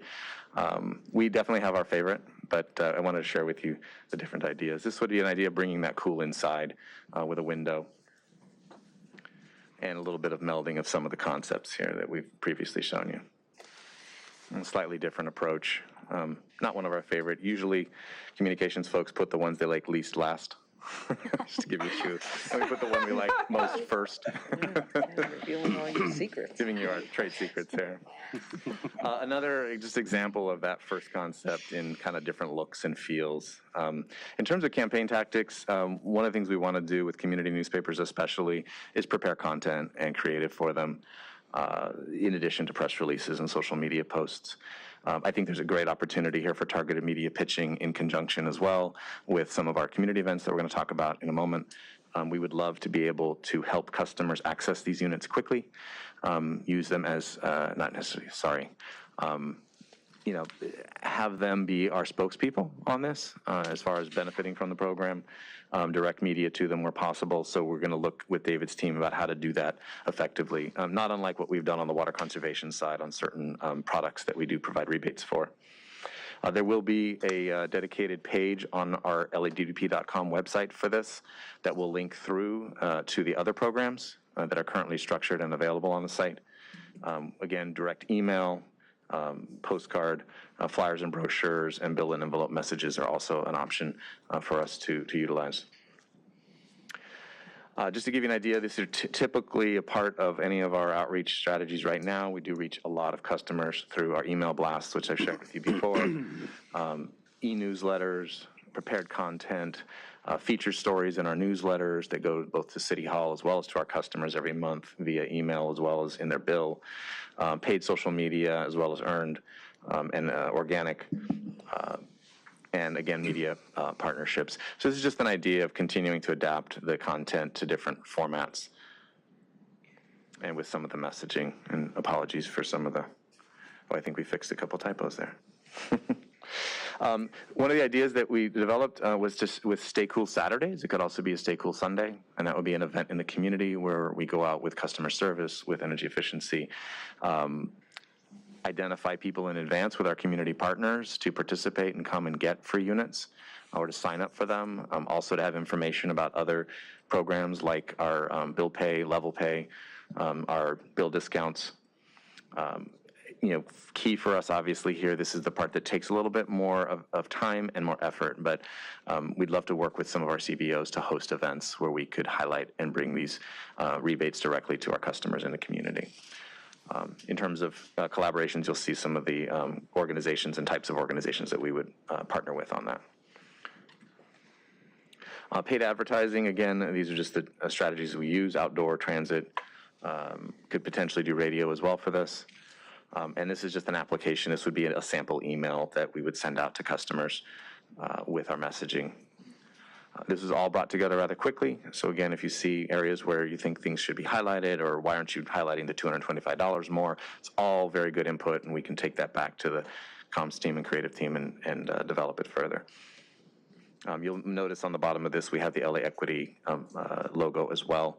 Again, looking for ways that we can help link this and explain that connection and purpose. That's all in terms of the creative development today. I'd be happy to answer any questions you have. So I have a comment. So if we can go back to I think it's great. I love the colors, I love the visuals, but if you go back to where you're showing the people, to me, if our target audiences, right, there's our senior citizens and persons with disability, I think that the visual should reflect that. I mean, we have a nice young woman sitting there looking cool, but I think we need to match it with our target audience. I don't know what low-income customers look like, so I don't want to do that. But at least some families, some senior citizens, some persons with disability, I think should be included in the visuals. Yeah. That's just my input. Definitely. And there's a lot of time and thought that goes into ultimately choosing what those photos are. Believe me, it's we go through the ringer looking at imagery and stock imagery that's available. So we will give that great care. But the colors, the rest of it, you're spot on. It looks really nice. Very good. We will certainly take that. Thank you. And thank you. I do want to, I'm glad you're doing radio and billboards, because, there's the digital divide is real, especially in the communities that are really in need of this. During COVID, libraries were used a lot as places people have been going there for information. Originally it was for cover, but really for information. So I do, I like the idea of radio and billboards, and but also finding ways to really, and not to overemphasize the idea of paper. I can just imagine getting too many flyers out there is just not going to get where you really want to go. So I appreciate that you've thought about it, and I just want to emphasize that. And I'd be curious if you've ever tried to track how many people actually get their information from through digital sort of outlets, and how many. It'd just be interesting to know. Actually, yes, customer service did some very good research last year, and it indicated actually the most preferred method is actually a postcard in the mail. from us. Yes. And then in addition to that, it was some of the direct email in terms of effectiveness. I would want to go back and pull that again, and I can share it with you separately if you'd like, Commissioner, but it was very informative. In fact, the direct mail component for certain programs is very important, and to be frank with you, we're working on improving that together with customer service and our ability to do that. You mentioned a Cool Saturday program. I think that's brilliant, you know, just getting people out to a facility where you're actually distributing the product or really explaining things on a day when people can get out and do it is important. Thank you. Thank you. I also am really pleased with where you're going with the communication strategy and look forward to the final, you know, sort of imagery and all of that good stuff. I also appreciate the tie-in with equity strategies. One of the things that's really clear and that's emerging both here and elsewhere is that a great deal of intention was put into creating the disparities that we currently observe all around us, and that some, you know, many benefit from the burdens that are borne by those who, you know, reside in those places that were, you know, targeted to support the rest of the city. And so it is why I have such urgency around our not just looking at what we can do, you know, in 5 years or 10 years, or what we can do in connection with LA 100's complete implementation, but what we can do right now in order to address, you know, issues that are of immediate concern. And so I will look forward to and will facilitate, and I see Simon in the room, some collaboration between the folks that have been convened to work on the long-term strategies, some interaction between them and the department around these matters as they just relate to immediate, in some cases, immediate equity strategies, and to the extent that they also are of benefit to a broader constituency, that's great. Also, it's critically important, and you've definitely demonstrated your awareness of that, that we not only do stuff, but that people know we're doing it, that we take it, you know, take it to our customers and to LA residents in a way that they can actually benefit.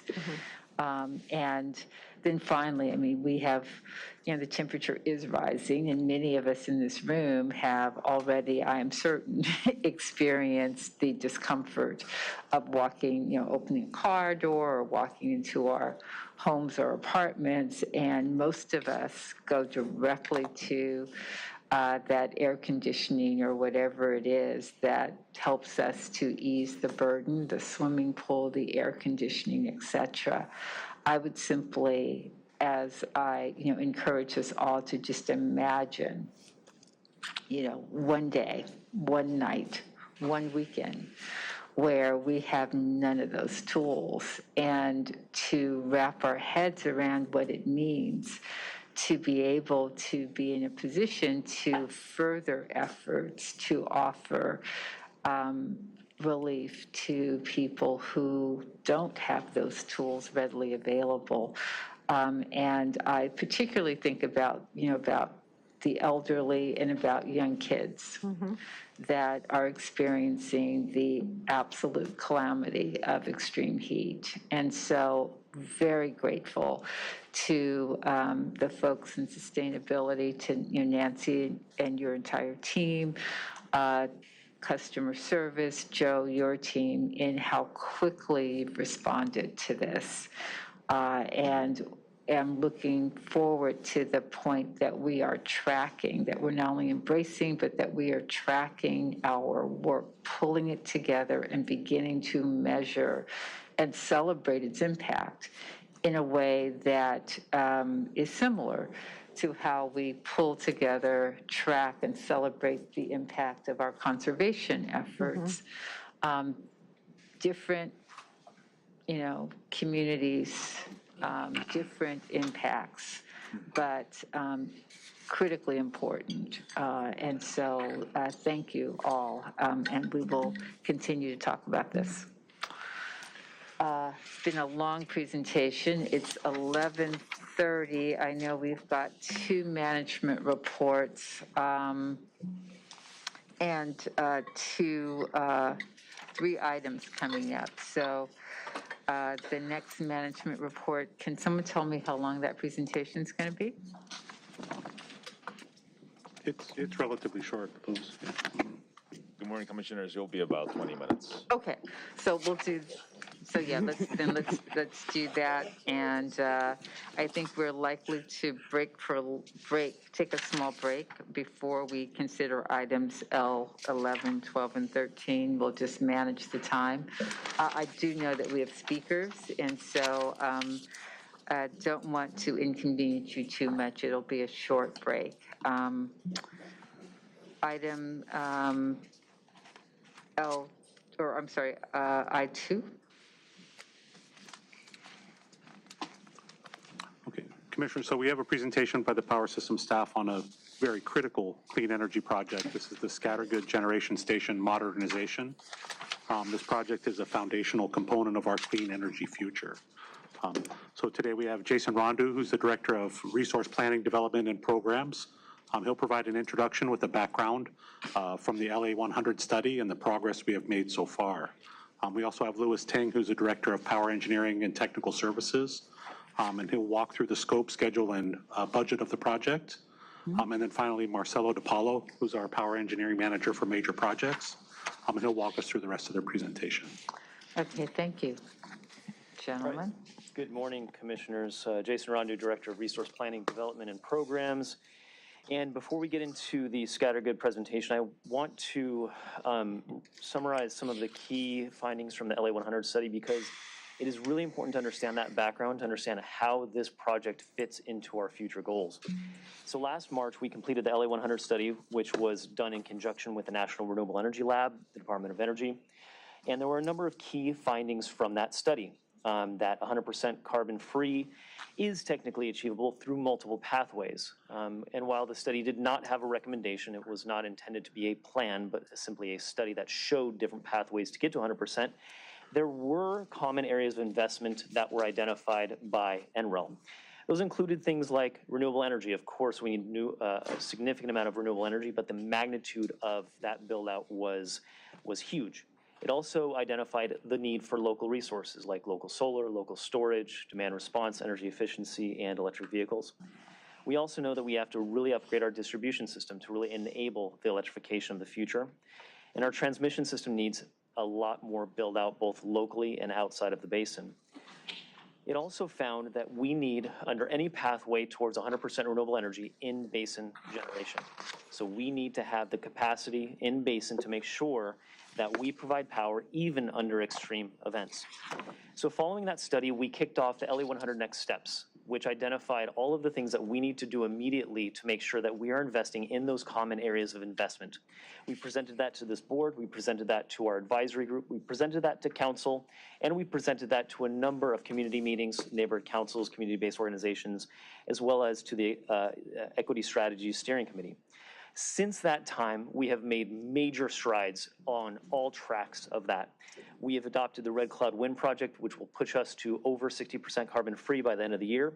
We have kicked off environmental for a number of transmission upgrades that are necessary to bring that renewable power to the city. Over the last year plus, we have seen a vast majority, a record level of local solar adoption. 20% of our installed capacity in the city was installed over the last year plus. We also have seen record levels of EVs, demand response, and energy efficiency. We kicked off the Equity Strategies effort.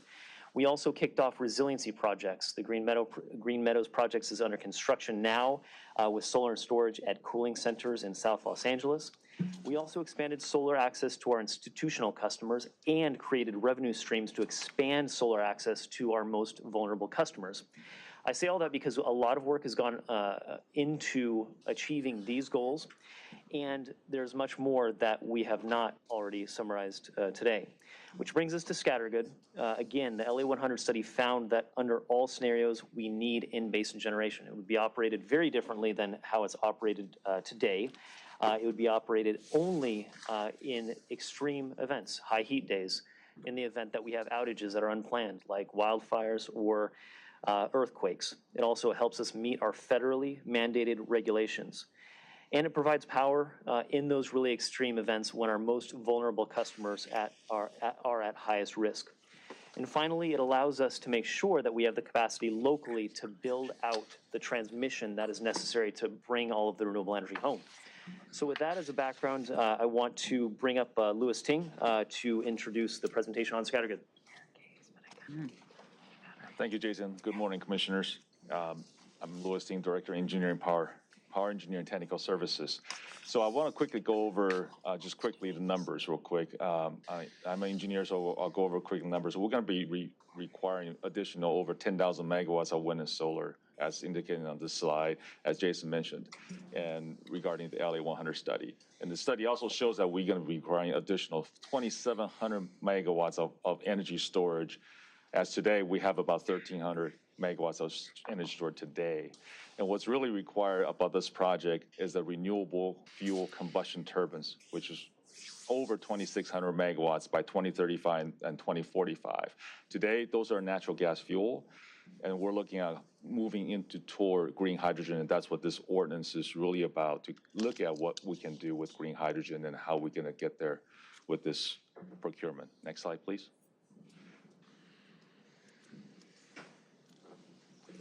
So Jason has already mentioned about our successes and our implementation so far for LA100.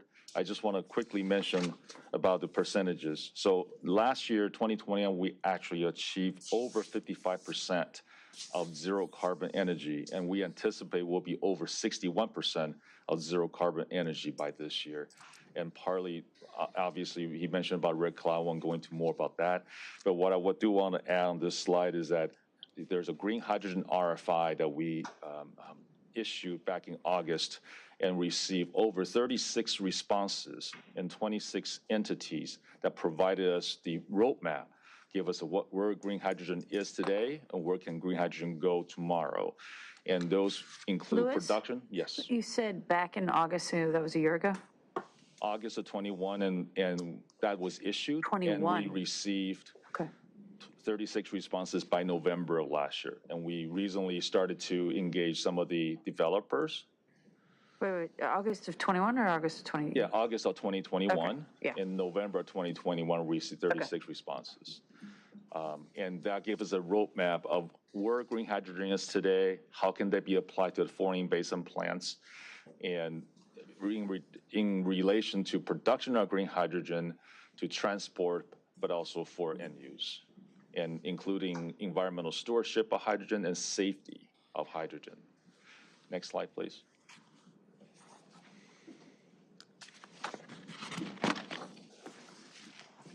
And Jason quickly mentioned about the reliability requirements. I just want to quickly emphasize the importance of Scattergood. So on the picture on your right that you see right there, that is the location of Scattergood is essentially located a mile south of LAX and just south of Hyperion, wastewater treatment plant. And it's located in the city of Los Angeles next to the city of El Segundo and Manhattan Beach. So as you can tell, that plant is really congested. It has a footprint about 55 acres total, which typically a power plant like that requires over 150 acres. And what that really entails is that the technology that's required at Scattergood needs to be very energy dense. And as of today that we know of, the technology that's available to reliably serve the grid at Scattergood, it is the combustion turbine technology for green hydrogen. So in addition to serving our load for in-basin capacity, that is just become the renewable load in the future, that's going to be used infrequent in a sense of today we're about 30% capacity factor. will be going to about less than 5%, about 1 to 4%, depending on the scenarios we'll look at. And what that's going to require is that we're going to be required to continue to meet the Federal Energy Regulatory Commission requirement, or FERC requirements, for reliability. What that really means is that for the event that happened in 2019, the Saddle Ridge fire, that we lost essentially about 90% of our import of our renewables coming from out of the basin where our renewables located. The in-basin plants that made up for the generating that's required to serve our customers, that made up for that. Had that event happened in 2030, we did a scenario on a normal heat day, not a high heat day, that we would have lost about 1 million customers within the city of Los Angeles out of the 4 million Angelenos that live here. So without the in-basin generation requirement, the reserve or the emergency capacity that we have, that would have happened in 2030. So that's how critical it is to have that requirement as Scattergood. So the units that we're talking about for this particular ordinance for this project, there's 3 stacks in the picture, and the middle one, the tall one with the red Y paint on it, those are units 1 and 2 that is over essentially 60 years old. They were put in 1950s. We're replacing that capacity, and our schedule, and Marcel will go into more on that, is by 2029. However, one critical element of that is the one-through cooling requirement by the state that we negotiated requires to shut those down by 2024. And we're going back to the State Water Board to extend that to 2029 so that we have continuous capacity at Scattergood between 2024 and 2029 when we put those green hydrogen capacity in service. We have looked at other resources that can potentially replace this firm capacity, and both NREF through the LA100 study and also our own team had determined that existing battery storage, it is a good technology, but it's not sufficient to replace this. And we also looked at rooftop solar. We all know that there's limitations, including intermittencies of solar and wind, and also the non-dispatchable elements of wind and solar that cannot replace this firm dispatchable capacity that we can have. So during those events, such as the Saddle Ridge fire, we need those firm and dispatchable capacity at the moment's notice. We also looked at fuel cell. Fuel cell is a very well-developing technology. It is a technology that has promise, but we look at the timeline, the schedule, it will not meet the requirements for Scattergood. On top of that, we also look at the footprint that's required. The fuel cell today technology requires about 9 times the footprint to give the same amount of capacity that we're looking at to replace, which is about 300 megawatts.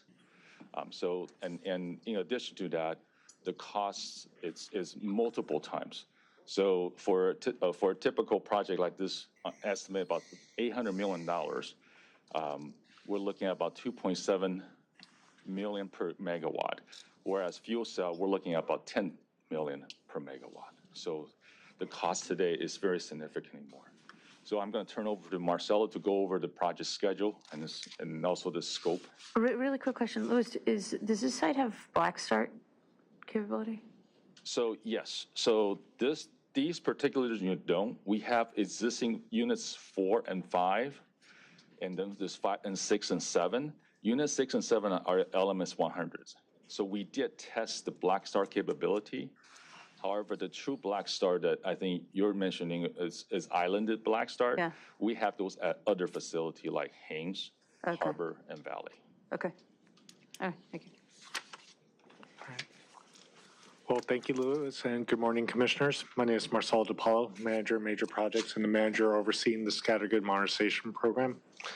What we are bringing to the board today is an ED4 request eventually to do this project where it's the replacement of an installation of a 1+1 green hydrogen ready combined cycle and balance of plant equipment at Scattergood. Where you see in the picture of the image of Scattergood in that green box, Unit 3, which Louis showed earlier on the previous slide, has already been demoed, and the plan will be to install the new units in that green field. The estimated cost for this project is about $800 million with an in-service date of 12/30/2029. And we will be introducing a request, an ED4 ordinance, for an engineer procure construction methodology of contracting for this project. like Louis mentioned, the once-through cooling extension is critical, where we are going to be requesting an extension to 2029, because as of right now, by 2024, we will have to decommission and stop using units 1 and 2. What's ED4? It's Executive Directive 4, which requires us to get an ordinance when we do an engineer procure construct contract, as opposed to an IFB, where you just bid out a construction service contract based on low bid. Okay.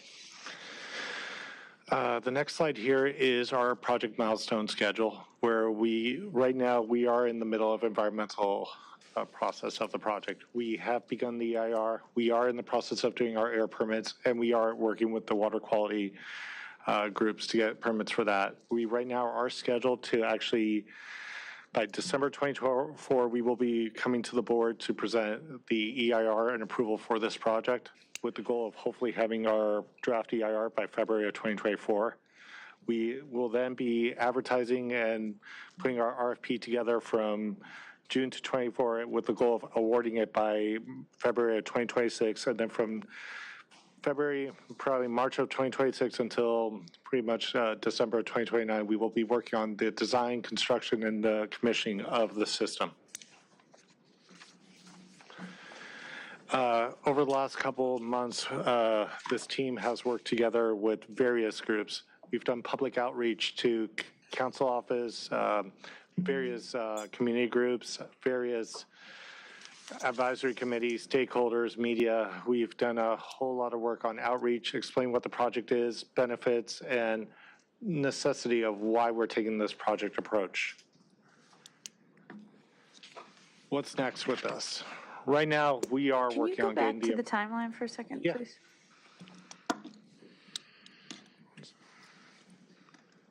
Here we go.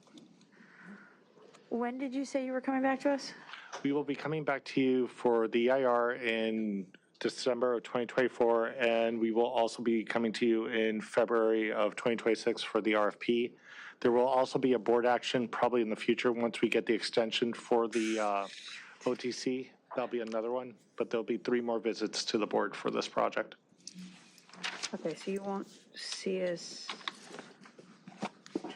trying to just reconcile item 13 and where that fits into. So item 13 is the 4th box where it says the ED4 process. Okay. So we already have gotten our ED4 report, and we are presenting it to you later on today for approval so that we can use that contracting methodology. Okay. All right.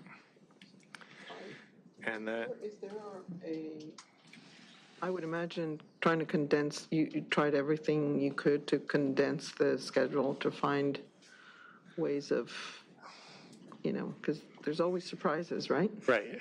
So there just seems an opportunity perhaps towards the beginning of the process and to actually try to expedite things a little bit. So 2029. Yes, we have. So right now, the design team is working on the RFP development as we speak. They are trying to have that all ready. The critical factor is the environmental permitting. That will, as soon as we get the first draft, at that point, we will be able to advertise our RFP. So we are working with our environmental groups. We are working with the different groups of air quality as well as the water boards to try and get their feedback and get their reviews as fast as possible so that we can accelerate the schedule there. And then with respect to construction period, design and construction, there's always activities and things that can be done to compress the schedule if necessary. But as of right now, that is the schedule that we've created to safely execute this project by the 2029 date.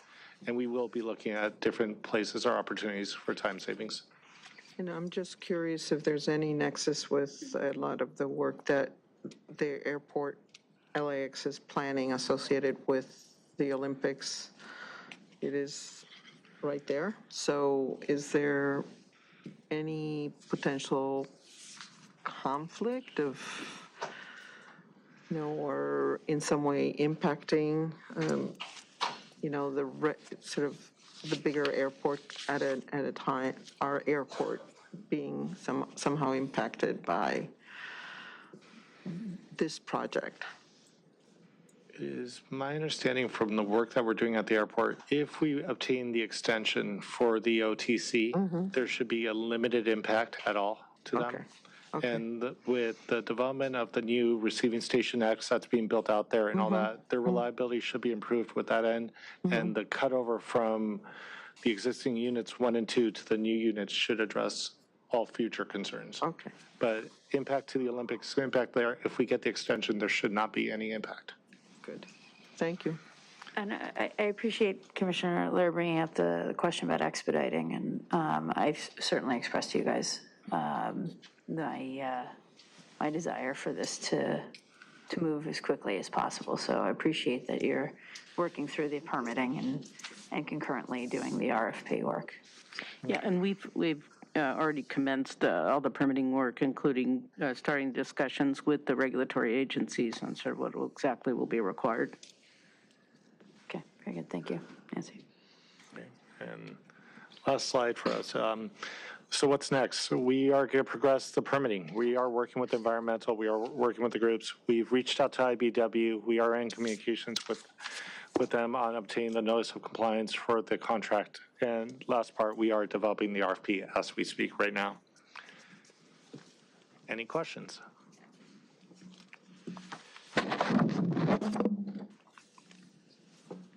Thank you.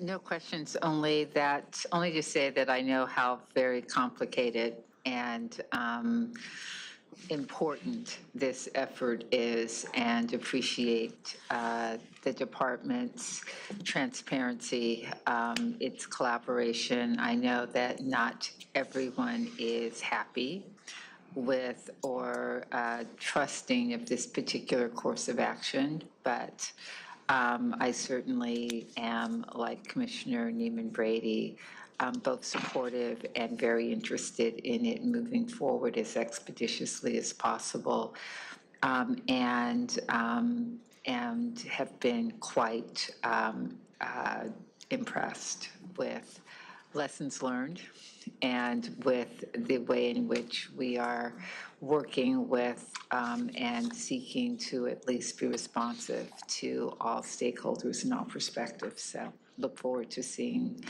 things move back to us for action. All right. Thank you. May I add some comments? Absolutely, sir. We support the passage of this step. These alternatives have been studied in detail since the early stage of the last decade, and in great detail with many alternatives. And we think it's time to move forward with this step. Okay, we have filed items. Are there any questions or comments before we break with respect to filed items? No. Seeing none, I also see if we could knock out the minutes, that would be terrific. So we have for we have a full board, so we can actually take up all 3 sets of minutes.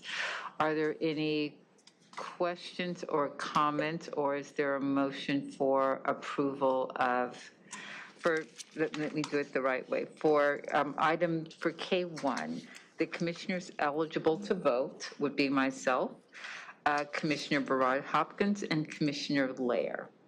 I move that we adopt K1. Is there a second? Second. Third. Okay, so hearing no objection, K1 is passed unanimously. If we could move to item K2, again, present for that meeting would be, and eligible therefore to vote, would be myself, Commissioner LEHRER, and Commissioner BRADY Hopkins. I again move adoption of items K12. Is there a second? Second. Commissioner LEHRER seconded. Is there moving to the vote? Is there an objection? Hearing no objection, K12 is passed. We'll move to K3. So moved. Terrific. The only commissioner not eligible to vote on K3 would be Commissioner BRADY Hopkins. I second. It's been moved and seconded that we adopt K3. Any objection? Hearing no objection, K3 is passed. We are now at item L11, and before we take up L11, if we could break for, will 20 minutes work for the commission, or do we need 30? 20 minutes? Okay, terrific. If we could take a 20-minute break, we'll be back at 12:25.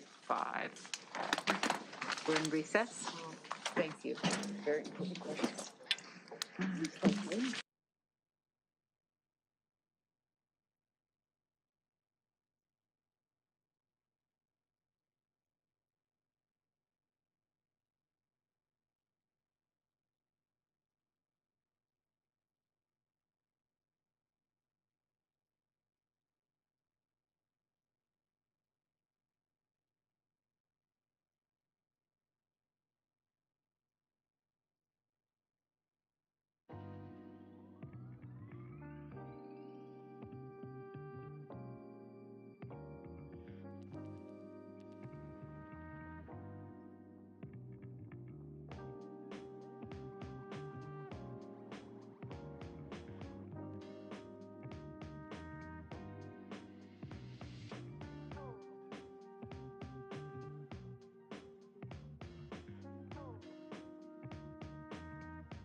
Oh, you don't like it? Please maintain silence until recording begins.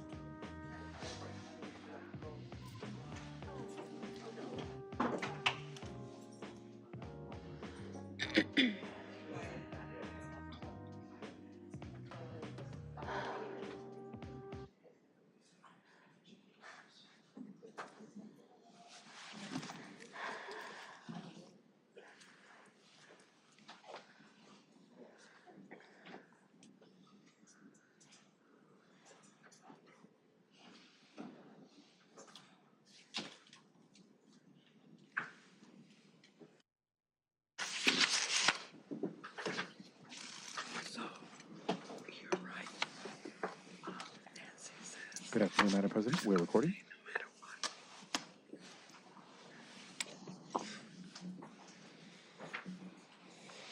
And we are recording.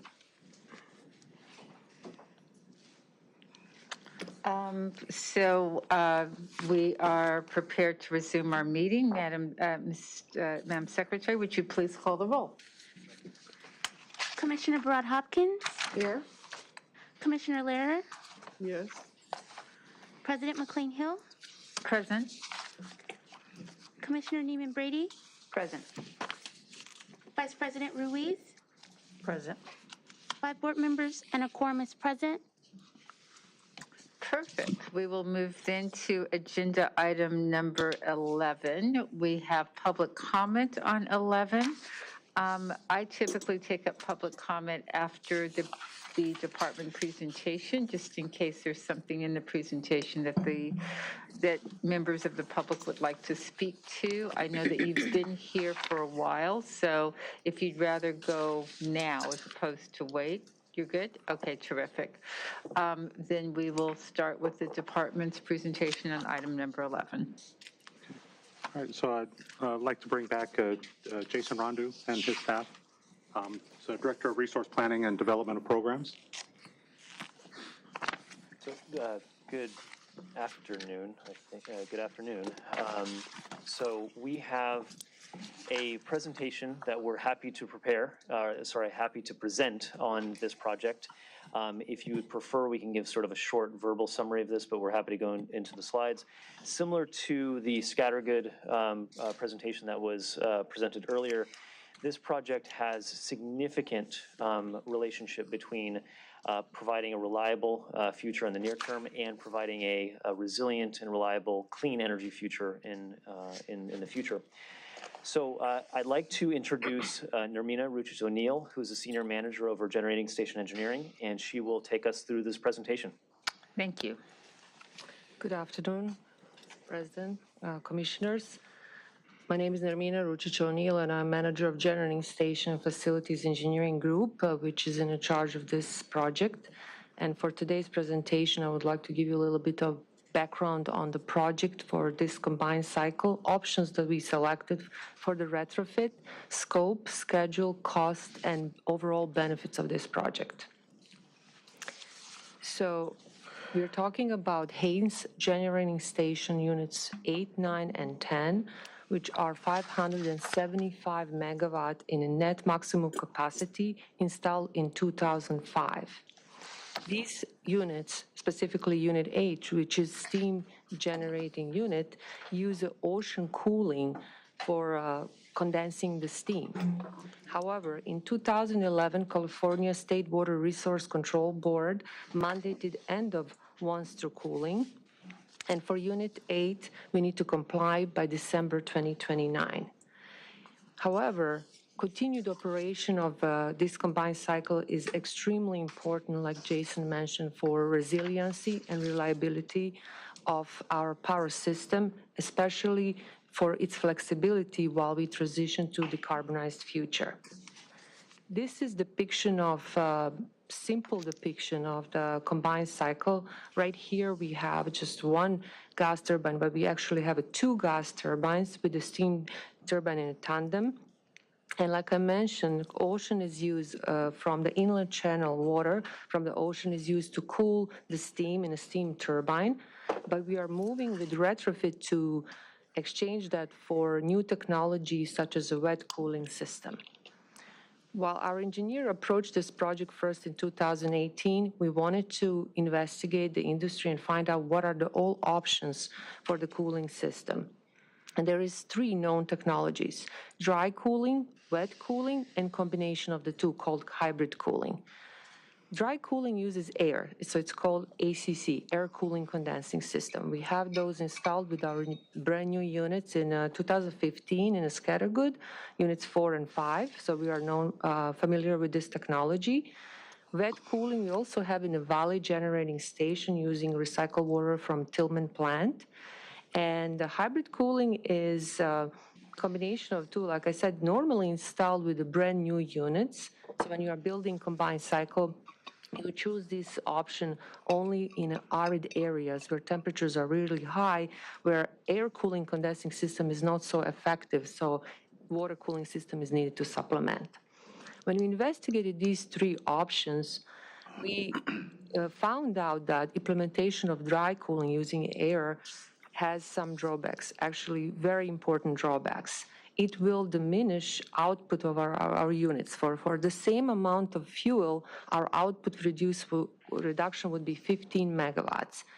It would also require retrofitting of the last stages of the blades of the turbine, as well as a rotor. And as such, it will also impact the startup of a gas and steam turbine, increasing the startup time 30 to 60 minutes. And we know that when we have a startup, that's higher emission. So we definitely consider this as a really, really big drawback for implementation of system like this. It also requires very large space. It has 30 cells, that's 30 fans that we need for cooling, size of a football field, while wet cooling is just a third or a quarter of that. It's a higher in the capital cost, longer outage is required to implement this system. And in industry, there is no known retrofits on the existing steam turbine. Of course, they come with the new installations where they are optimized for such a system, but not on a retrofit. And hybrid cooling, which I said was both, combination of the both, carries all these drawbacks of the dry cooling. In addition, it's much more complex, complex construction. It's much more complex for operation and maintenance as well. And in a world, there is no known retrofit on the existing system for hybrid cooling. So what we are left off is to retrofit our ocean cooling with the wet cooling towers. And we found out that these systems are much more environmentally favorable because modification has no impact on turbine itself and thus no impact on a startup and emissions. Utilization of the water is not potable, it's recycled water. We are currently negotiating our environmental affairs and general manager are negotiating with Long Beach Reclamation Treatment Plant to utilize the recycled water. That station is located 2 miles north of Haynes. And recycled water will be used for purposes of cooling. I also want to mention that this process, you Do you will have a sense see. of how much that'll cost? I'm sorry? How much the recycled water will cost? Recycled water, potable water costs about $3.75. We expect that it's going to be much less than that. Right now, we are in process of negotiating. We don't have the final price, but it's going to be below $3.75 what? $3.75 for potable water. For recycled water, we have not negotiated the price yet. In a Valley generating station, I believe it's $2. For what volume? For what volume? So $3.75 for what? I'm not sure. Shaheen, could you please? I'm not sure exact measurement. I just want to make sure our engineering covers that. Thank you. Hectare foot. Hectare foot. Hectare foot. That's interesting. Okay, and how much water do we anticipate needing? I have additional slide that can explain that. I can move to that slide if you don't mind.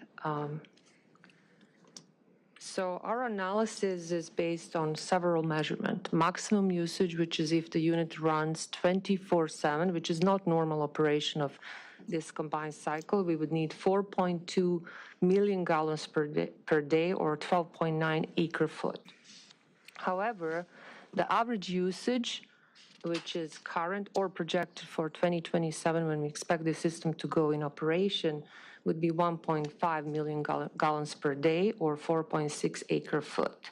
Now, if we project operations in the future, as we are decarbonizing, bringing more renewables, our capacity factors for this combined cycle will drop. And we expect by 2035 to 2045 range that we're going to need 0.15 million gallons per day, based on 5% capacity factor. And Selma, is there anyone on your team who can just provide support as they're negotiating this recycled water contract? I would think you guys have a good deal of knowledge on Absolutely. helpful there. Absolutely, yes. We can certainly help you out with that. Make sure that you're getting a good rate. You see, you're dealing with Long Beach? Yes, Long Beach. Yeah, just give me a call later, and I can put you in touch with somebody in my staff that's been working with a lot of the folks down in that area. Thank you very much.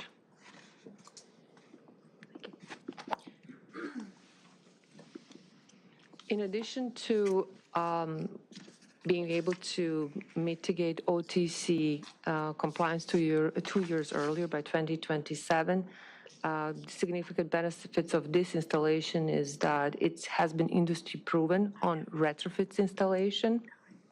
It's lowest in complexity in construction as well as in the future for operation. It's a safe, proven technology, and with the lowest initial cost, initial capital cost and maintenance cost. So what we are doing here is approving ED4 ordinance to go with the engineering, procure, construction EPC contract. Like I mentioned, it's for installation of wet cooling with the cooling towers, but also we have additional features such as drift elimination, plume abatement technology that we're implementing, in addition with all associated infrastructure required to implement the project, integrate with existing equipment, add station service voltage transformers, also demolish the old OTC piping and associated equipment, but also modernize the stormwater capture and wastewater system as well. This is just a aerial of our location. We see units on the left of the 8 to 10, as well as adjacent space. That's where units 3 to 6 were demolished, and we're going to use a portion of that space for cooling towers and associated infrastructure. This is a schedule. This is just a major milestones. We have already completed a mitigated negative declaration initial study and approved the MND on February 2022. And right now we are in approval of the ordinance, but our team has been working on developing technical RFP portion of the RFP and plan to complete that by mid-2023. We expect to go in a bidding and advertisement, complete that portion by mid-2024, and then with the word of the contract, continue procurement, detail engineering, and construction with completion in May of 2027.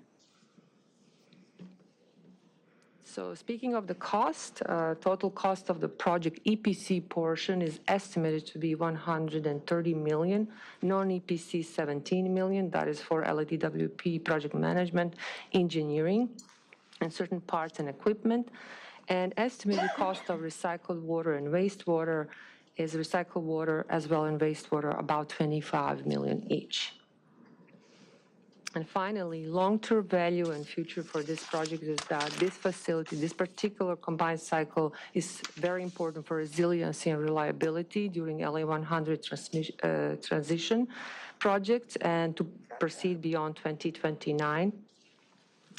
It is also going to mitigate if we were not to retrofit this system, this combined cycle would not be able to operate beyond 2029, and that would mean that more generation would have to happen in units such as Valley Generating Station. Without doing it, we would with doing this project, we avoid stranding a dispatchable in-basin asset. It allows us for more cost-efficient future retrofits for usage of renewable fuels as well. And in addition to that, our labor force is very familiar with operation and maintenance of this system. And I would like to add that this contract is also going to include project labor agreement, which we amended, I think, several months ago to add this project to it. So local labor will be used for construction. Thank you. Before we move to board questions, we'll take public comment on the item. Oh, I'm sorry, Jason, did you have any additional presentation? You know, I was just going to take this back really quick. I'll make this really brief. I know we've got a lot of public comment, but I just wanted to emphasize the nexus between this, Scattergood, and everything that we're doing on the renewable side. The combination of all the renewable projects we're negotiating over the next 10 years, the Scattergood project, this project will really help us really reduce the reliance on Valley Generating Station. So we utilize Valley Generating Station about 30% today. Making sure that we have our most efficient unit, which is Haynes Unit 8, available to us means our next most efficient unit at Valley is relied upon a lot less. It also has a massive net present value. So if we did not, understanding the significance of a project like this, it's often helpful to understand what you'd do if you didn't do it. And what would happen if we didn't do this project? We would have to build a significant amount of storage that would only meet resource adequacy. That means only short-term capacity, which means billions of more dollars of energy storage capability. It would not meet our resiliency goals. So if we did not if we did not move forward with this project, we would not have a resilient system. We would not have the ability to provide power in extreme conditions. And again, if we did not use this project, do this project, our next most efficient unit is at Valley Generating Station. So I wanted to make sure that those points were, emphasized and really underlined, because this has so many critical angles for us, both in the near term and in the long term. So that was it. Thank you very much. Thank you. Thank you. Public comment? Speakers, please be mindful that you will have 2 minutes per agenda item with a 5-minute cumulative total. We're just taking public comment on 11. Yes. Perfect. The first speaker is Annalisa Eret-Mo, and the next speaker will be Andrea Vega.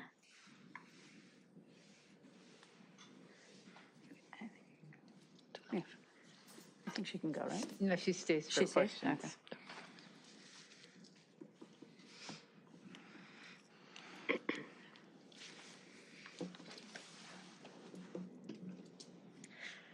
Good morning, Commissioners. My name is Andrea Vega. I'm a resident of Sunland, Tahunga, and I'm an organizer with Food and Water Watch. So I want to stress to the board that we're in a mega drought, the worst in the past 1,200 years. It makes no sense for our city to pursue water-intensive projects in terms of items 11 and 13 in Haynes and Scattergood. I also want to stress that pursuing green hydrogen is not an actual clean energy solution. When producing just 1 kilogram of hydrogen requires 9 kilograms of water, and on top of that, you need to blend it with fossil fuels, and it's highly flammable, we're not reaching any kind of clean energy goals whatsoever, and it doesn't benefit ratepayers. We don't need to extend any kind of lifeline to the fossil fuel industry, and these gas plants need to be shut down. Wasting ratepayer money on false solutions that pollute our communities, increase NOx emissions, which cause asthma, heart disease, respiratory illnesses, and further diminishing our precious water resources absolutely should not be considered. And I urge the board to expand actual clean energy initiatives, like expanding our wind and solar storage. Thank you. Thank you. The next speaker is Andrea Vega. That was Andrea. I'm sorry. Is Annalisa Eret-Mo here? The next speaker is Jasmine Vargas.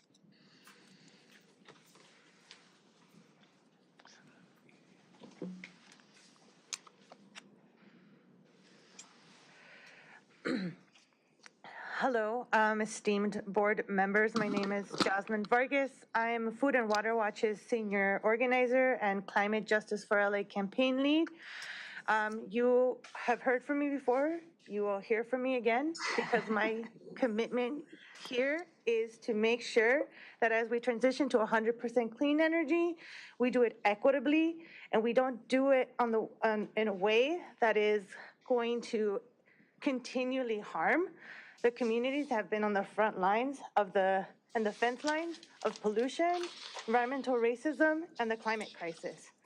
If you were to, and I also want to acknowledge that maybe that's not the first thing that LADWP might think about or value when they're creating an energy system that, in their words, is reliable and resilient. However, if you were to start thinking and from a value place of environmental justice and climate justice, a green hydrogen plant or $200 million to keep gas plants open is not going to meet that criteria. Because even though one way you think, oh, these are stranded assets that we're going to be able to use, oh, this is something where you could upgrade. Historically, those communities have been on the brunt of this infrastructure, of this dirty, polluting energy infrastructure that are just going to perpetuate the harms over and over. So when you think about it in terms of clean energy access and energy democracy, your plans change. The way you meet our clean energy resiliency goals change. Because instead of building an $800 million gas plant, you're investing in conservation and demand response. Instead of building a turbine, wet cooling at Haynes, you're shutting down those gas plants like you committed to do in 2019, and that's what we expect. Thank you. Thank you, appreciate it. There are no further. All right. Are there any, that's the close of public comment on that item. Dr. Pickle, did you have any comments that you wish to make? Yes. This is part of a renewal of DWP's generation fleet that's been studied since roughly 2010. We've reviewed this in numerous studies going back through the late teens and again in the NREL study. We think it's time to move ahead with the next step on this study, or on this plan. Thank you, sir. Are there any questions or comments from board members related to the presentation? I will add, I appreciate the addition of the dual option, evaluation of the dual option. So thank you for doing that. No problem. Thank you. Thank you for the presentation. And I want to thank Commissioner NEEMAN Brady for suggesting something that I just assumed would be obvious, and that is collaboration with Water and Power regarding contracts and other items related to the acquisition of water for a project of this kind. So, one entity. Good to see that move forward. If there's nothing else, then I think we're ready for a vote. Do I have a motion on L11? So moved. Thank you very much. And I will second. And I just want to thank the speakers for coming out this afternoon, but I do second the motion. Thank you. Appreciate that. So it's been moved and seconded. Would you call the roll? Commissioner Barad Hopkins? Aye. Commissioner LEHRER? Aye. President McCLAIN-HILL? Aye. Commissioner NEEMAN Brady? Aye.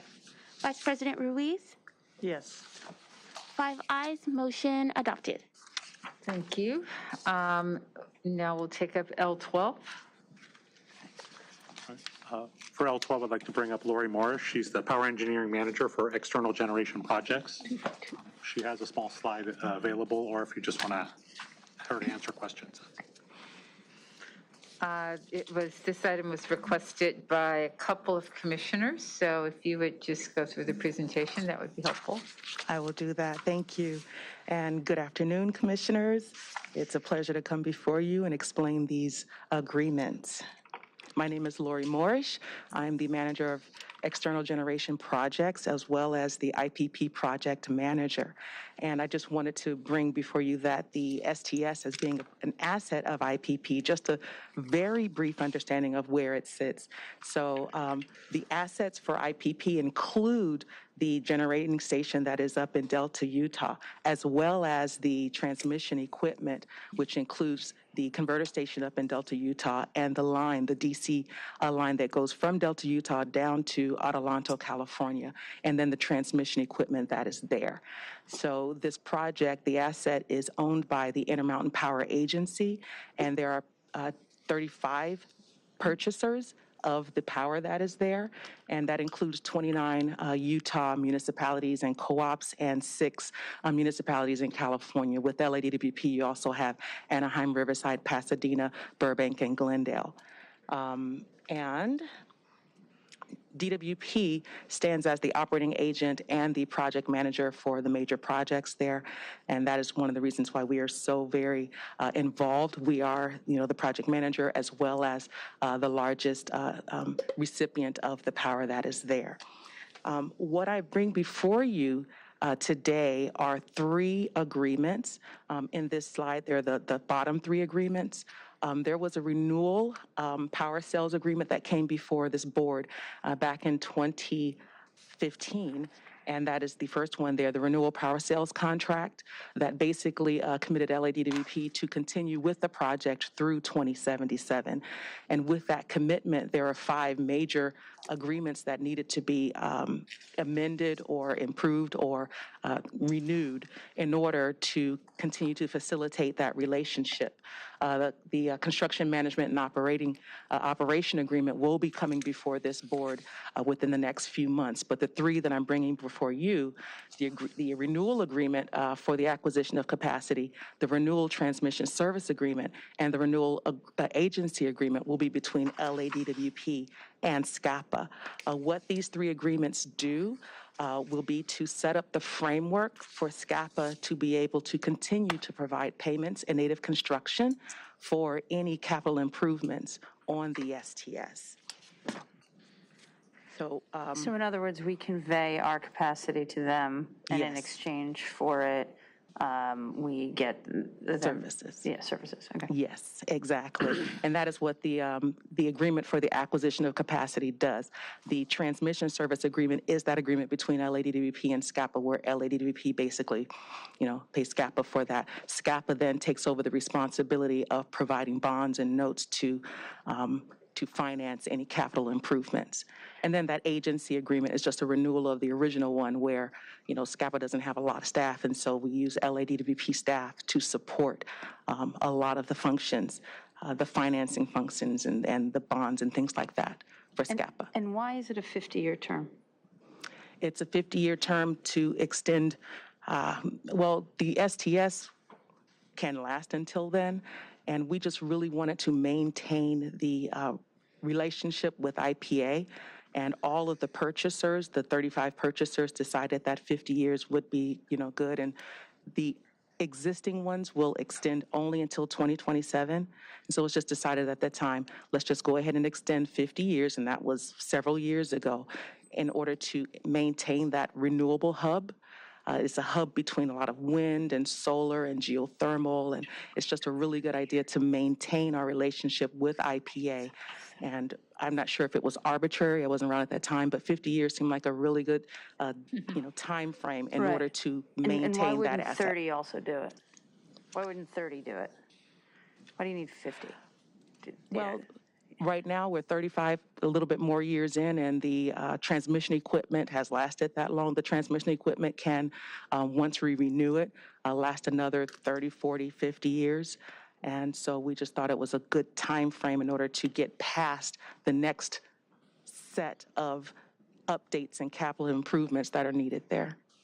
Yeah, I'm sorry, I'm struggling with the 50 years. Okay. The power. I understand what you're saying. Yes. I just don't, I'm struggling with the justification, because signing up for something, I don't have to state the obvious, a lot has changed in the last 50 years, and who knows what technology just keeps changing things faster. I understand So to be locked into something, but perhaps instead I mean, what are we then bound to in this 50-year agreement? Well, I mean, what avenues would there be for us, should we find ourselves not interested in staying in the agreement for 50 years? What outs are there? Let me explain to make sure that you understand. The renewable power sales contract is the main contract that DWP signed in order to stay with the project an additional 50 years.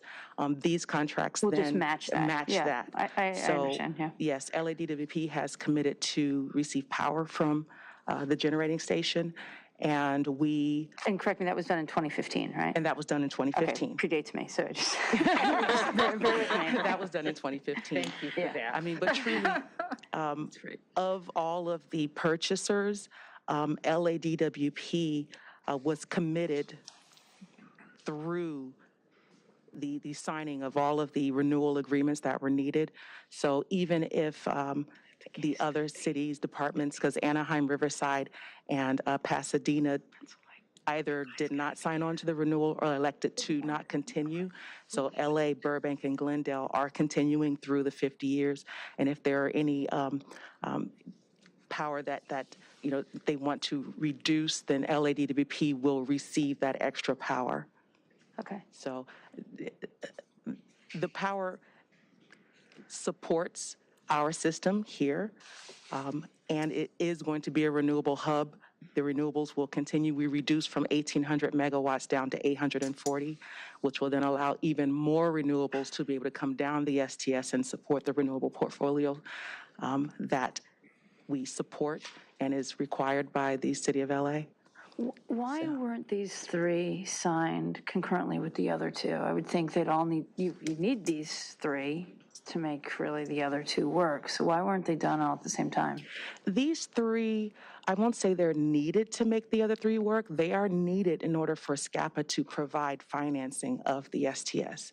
And the reason why we want SCAPA to provide financing of the STS is because we can get bonds at a cheaper rate than we can in the state of Utah. So the California purchasers want, and since there are three, six and there will be three, then using SCAPA as that mechanism to be able to provide that financing is better for the ratepayers of our cities. Okay, I'm surprised to hear that, but okay, I believe you. That's all right. Okay, please continue. All right, so I only really have one other slide, and this kind of goes into the current capital improvement project. Again, these three agreements set up the framework for the next 50 years. So this is the first capital improvement project. What I wanted to point out was the board approval letter was written a year ago. It has taken a while. I had to go through that ED4 process as well, and it's taken a while, and so there are some updated numbers that I wanted to introduce to you with regards to the SCAPA financing on the bottom half of this. So in the letter, it said it was, SCAPA would provide about $1 billion. Now it's about $1.2 billion, and the debt service is $2.3 billion, and that LADWP's share will change in 2027 from about 56% to the 90.5%. So those were some changes based on updates. The costs, as everyone has understood over the past couple of years because of the pandemic and other reasons, have increased. And so our estimate has increased, and the interest rates have increased.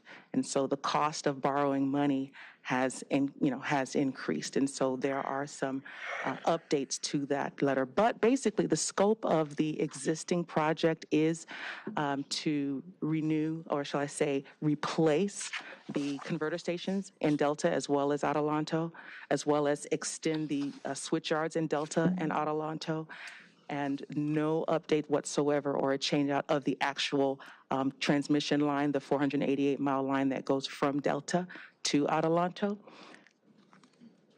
It will be in service in April of 2026. So that's really it. So I was one of the commissioners that asked for this item to be called special. Yes, Not that I have any issues with it, but I just wanted to make sure that we're being open and transparent And because of the dollar amount, I felt it was important for us to have that explanation. So thank you so much for that presentation. It was very good and very helpful. You're welcome. If I can offer some additional comments. We've been looking at components of the IPP project since 2012, off and on in repeated studies. This is a component about updating the transmission system that brings the power into LA. It's a high voltage transmission system, which is unusual, but not for LA, because we have another high voltage transmission coming down from the Oregon-Washington border. These costs are reasonable. It's time for a rehab of this facility. And it will be key, and as the changes are being made to make it more flexible in bringing renewable power in conjunction with the operation of the IPA generating station. So we support passing this, and we like cheaper interest rates. Dr. Pickle, can you give some color around, in 2015, your thoughts on the duration? The starting point of this was really the getting beyond coal effort, and this was before the board in 2013, 2014, 2015, and 2018, and the major move was part of getting beyond coal at both Navajo and IPA. And those studies were refined over that period. The major kickoff was the stepping out to do the contract negotiation in 2015 for the power component. Our reaction was, yes, that's a long time, but these are the key facility, the key asset here from our perspective was the transmission system, and the fact that it is adjacent to or near major wind and solar resources, and the location has some of the best storage facilities that you could have in terms of the salt dome storage. So we felt that it would be a very long life opportunity, and control of the assets is important in this. The technology on HVDC is changing, but not that fast, and nothing else other than renewing the current technology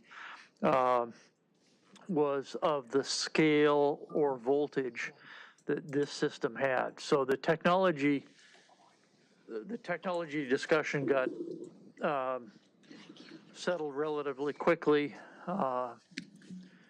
because utilities race to be second, especially with these major investments, and then sticking with the current technology but rehabbing it was the best way to go. And the life is 50 years. Okay, thank you. One other question, I'm just curious, the context of the SCAPA review, RFP review process, how do you think about that with these changes? There was no RFP through SCAPA in terms of the agreements. Sorry, that's what I meant. Just the general review of the renewables procurement process, I think it's just generally under review at SCAPA. And I was just curious how you think about the two in conjunction or maybe perhaps separately. What I think about the process for the PPAs, I don't necessarily get involved with that. I'm more involved with the asset to ensure that the power that is purchased is able to come to LA through the STS. Okay. Yes. Yeah, no, I have a lot of heartburn around the position that we're in, just in general. So it's difficult to separate that from the item itself, which appears to be relatively simple and straightforward. Sign on, you get better interest rates for, on bonding over, a period of time. And in exchange for that, we're going to, exchange control of or exchange the asset for the convenience and the arbitrage, essentially, in connection with the borrowing rates that can be achieved here over and against the borrowing rates that can be achieved in Utah. I guess part of my issue is that by the time it gets to this board, so much is cooked that we're being just handed a do this and trust that all of the processes have been run correctly, that all that's gone before and that what will happen later will all be good. And I'm not that trusting either of SCAPA or, frankly, of the folks in Utah. Okay.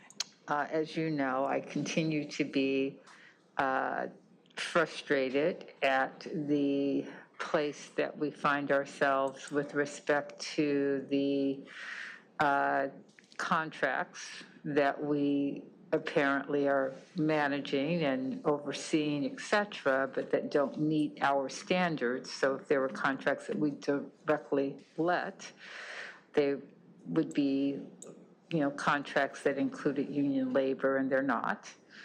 And I know that when we contract through SCAPA, that there is no guarantee that the processes or procedures, et cetera, meet the same standards that the department would have in place. And it's hard to really get to it in the limited discussions that we have at this board. I'm also concerned as we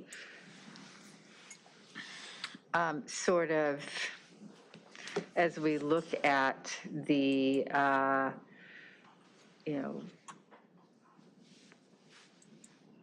a presentation that essentially, reports that the billion that we thought this was going to cost is really $1.2 billion now,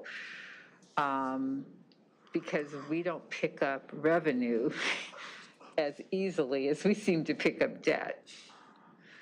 And there's a real disconnect in my mind between the commitments that we're being asked to make on the debt side and that we may be putting beyond our control. I'm not exactly sure how all of it works, and the revenue that we're going to generate or how we generate that revenue. And that we will, in not too short order, reach a tipping point where, because once we have the debt, we have to pay for it.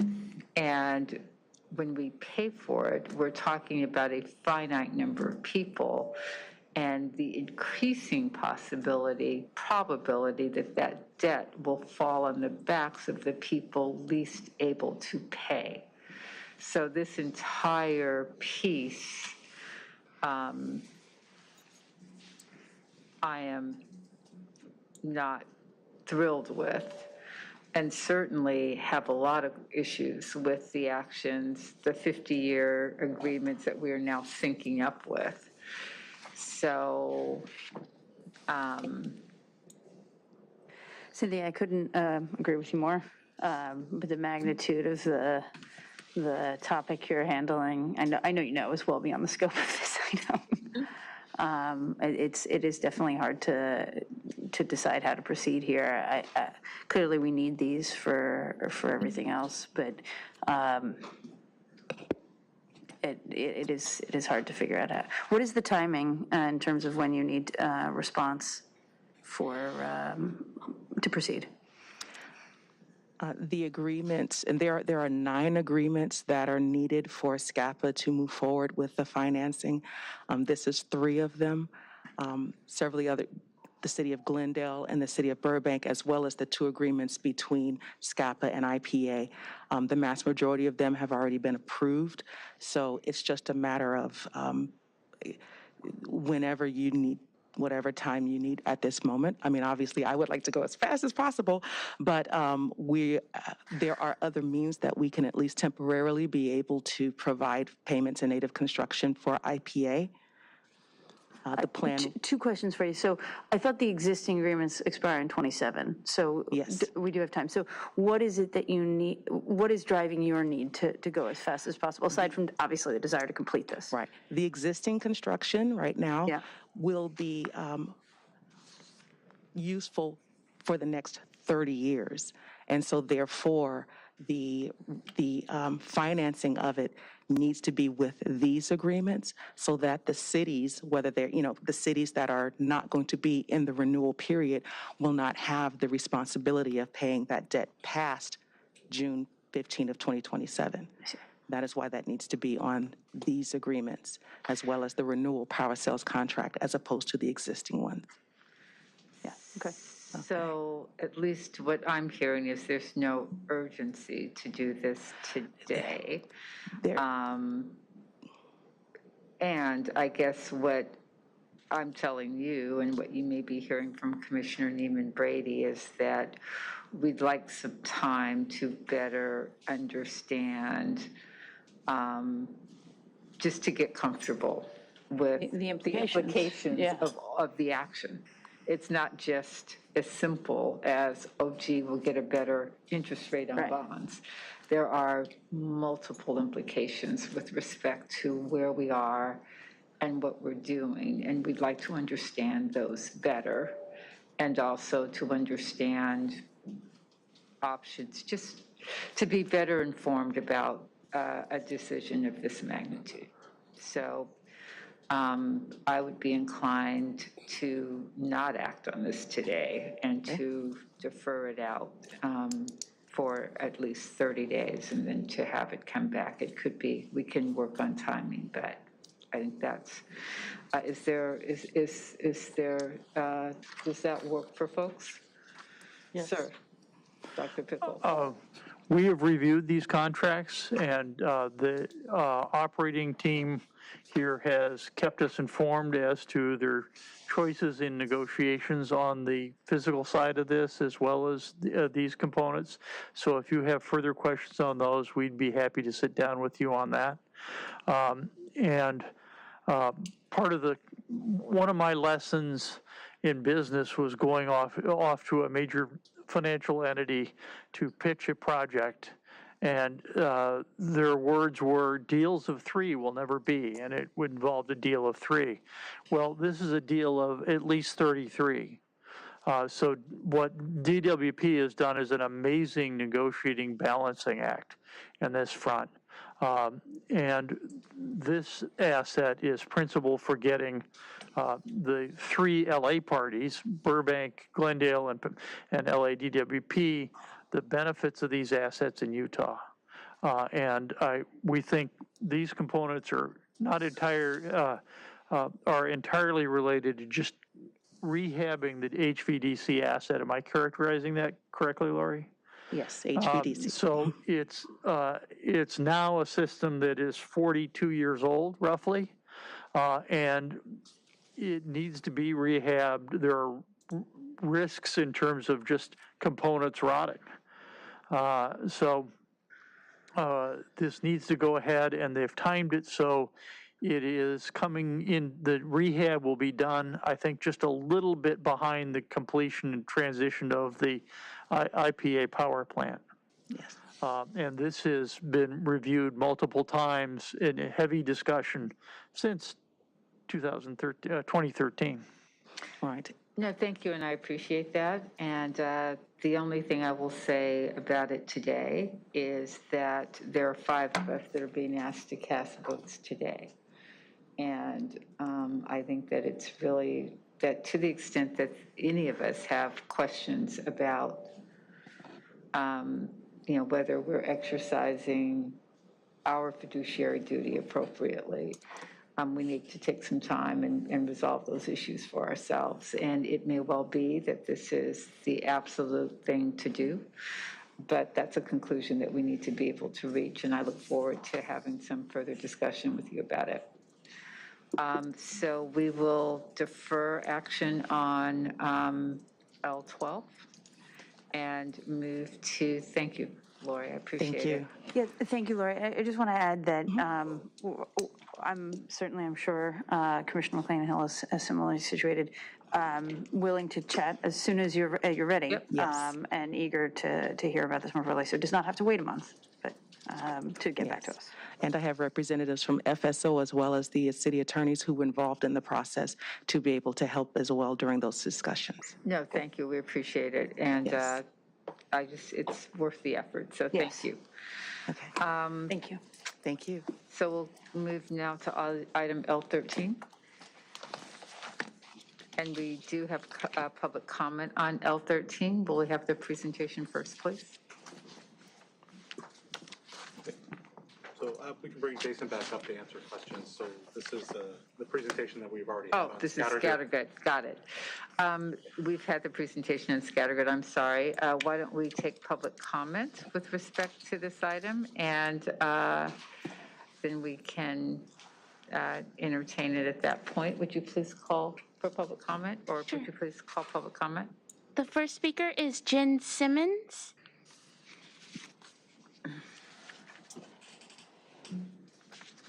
Hello. Good afternoon, President McCLAIN-HILL and Vice President RUIZ, and Honorable Board of Commissioners and staff. My name is Jen Simmons, and I'm a nearby resident of downtown Los Angeles on Tongva land, and I work at Sierra Club. Our team emailed you a technical letter this morning, and I look forward to your review. I first want to thank the Commission for your commitment and tireless work in leading the city to 100% clean energy by 2035. I celebrate your vision to ensuring a clean energy future and pathway, and recognize how complicated and difficult it is to meet the demands of the majority of stakeholders. However, we are still concerned about hydrogen combustion because burning hydrogen generates up to 6 times the NOx emissions of burning methane. We advocate for public health and climate justice, and LADWP's plan to replace Scattergood with hydrogen combustion turbines risks intensifying local NOx pollution and exacerbating the LA Basin's extreme non-attainment status for ozone standards. Since most gas plants in LA Basin are in environmental justice communities, we are concerned that Scattergood will set the precedent of transitioning polluting gas plants into polluting hydrogen plants, thus locking in pollution in disadvantaged communities. Moreover, hydrogen is its best form is derived from clean energy. And the difference between being clean and being derived from clean is efficiency. It is much more efficient in cost and resources to use and store solar and wind directly than it is to use those clean sources to convert water into fuel through electrolysis. I urge the board to not use the Scattergood ordinance to solidify a hydrogen future and stay open to the possibilities of safer emerging technologies and creative transmission pathways in the name of public health and justice for historically polluted communities. Thank you. Thank you. Any other? The next speaker is Martin Marufo.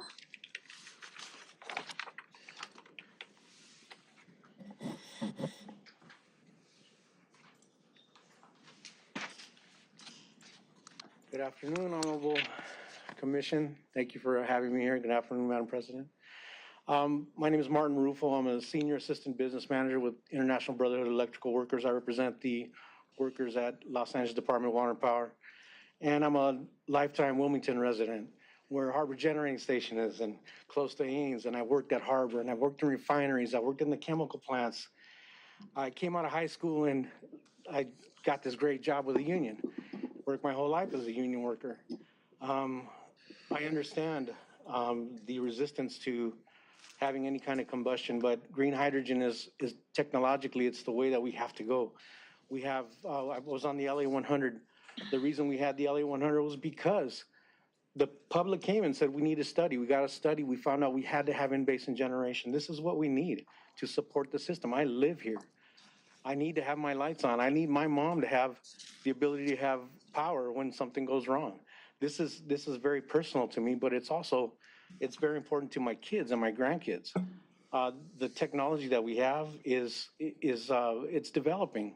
Hydrogen is not there. We're going to get to 30% ultimately. The Saddle Ridge fire that stopped us from having external energy, it proved to us that we need to have our own supply of power here readily available. And gas is something that we have to do to get to 100% renewable for now. It's so important to understand that reliability is key to the people that live here in the lesser served communities. It's the absolute most important thing for us.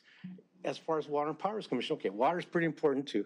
Thank you. I'm just saying, look, this is for me very personal. And reliability, along with good union jobs, is of the utmost. Thank you.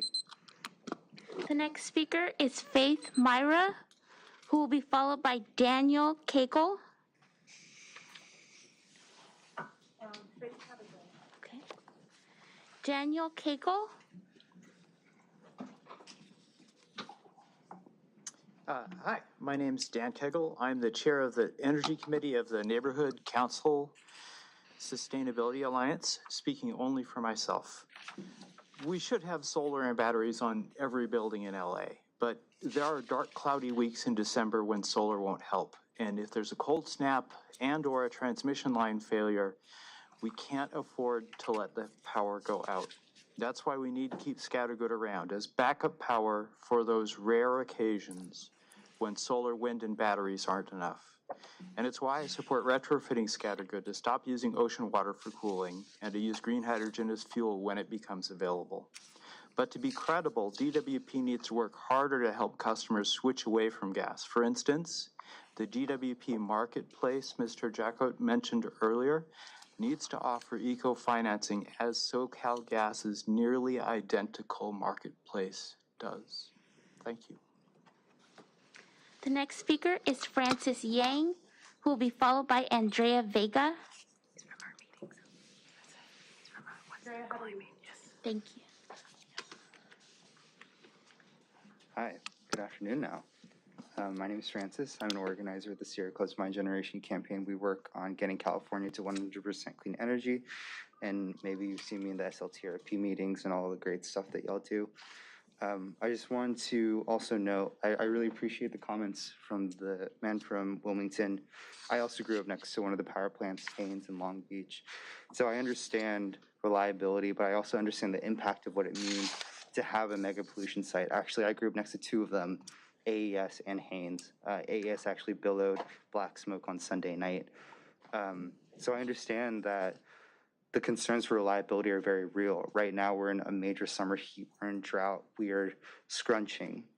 And so before I get too far away from what I want to talk about, I just want to understand, I understand the concern for reliable power.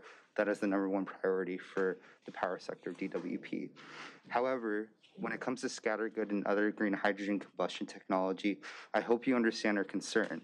Obviously, we're all concerned about air quality. We're all concerned about meeting attainment, but not just that, thinking that LA 100 and the millions of dollars and all the effort we're putting into will result in something worthwhile, something that we can be proud of to say, we really cleaned up our city. We did it in a transformative way, that we can break away from cultures and systems that often were oppressive, systems that were actually harmful and continue to be harmful. So I hope you understand our concerns when we talk about air quality, when we talk about frontline communities, we talk about water and environmental degradation. So what we're really asking for is that you stay vigilant, you stay mobile, you stay nimble, and that there are real pivot points in this ordinance so that should emerging technologies arise, transmission studies show that there are ways that we can mitigate or even get off of combustion technologies. That is our ultimate goal for these communities and for my communities. What we are also asking for is that, there's the bell. Last thing that I'll say. Thank you. You can finish. The last thing that I'll say is at the moment, the actual process is that the board will, the board does not require approval again until the final EAR EIR in January 2025, with the RFP awarded and construction to begin as early as 2026 without council approval. With other arriving alternative technologies that can displace or minimize the need for costly retrofits at Scattergood and other power plants, we request that the ordinance be amended to require DWP to identify opportunities in the interim to reduce or eliminate the need to build hydrogen combustion infrastructure at Scattergood, as well as requiring both board and council approval at future decision-making points. That would help us understand that this process stays transparent and that there are more opportunities for the public to engage. Thank you very much. The last speaker is Jasmine Vargas.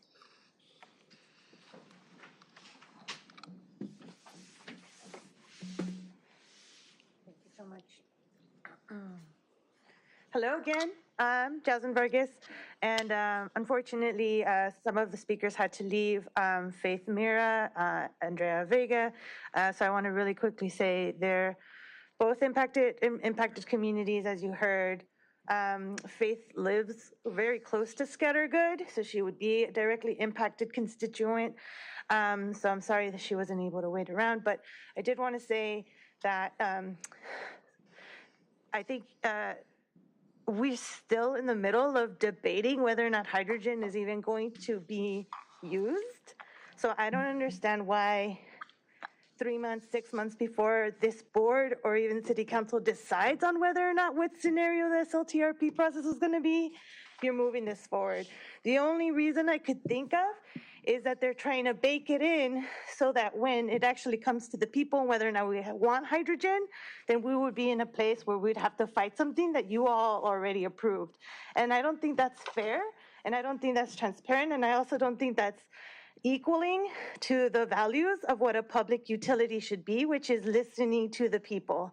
So I urge you to not give DWP, at the very least at this point, this the green light for this, and wait until there's an actual mandate by the people when you pass the SLTRP, which is actually going to be what decides whether or not we go into a green hydrogen future. But I have to warn you, green hydrogen is not a clean energy solution. It is a false solution. It is a false solution because for many reasons, but the ones I will add here is it uses water for energy. What's going to happen when you choose whether you need water to survive or to power your house?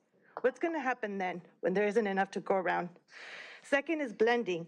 The more hydrogen you put on the grid, the more infrastructure needs to get updated, the more money it's going to throw on, and the more time that you're going to need methane on the grid when we're trying to get rid of it by 2030, 2035. And then thirdly and finally, this is environmental racism, pure and simple. If you continue to decide to move and create energy infrastructure without taking into account environmental justice principles, then you're perpetuating harm. Thank you.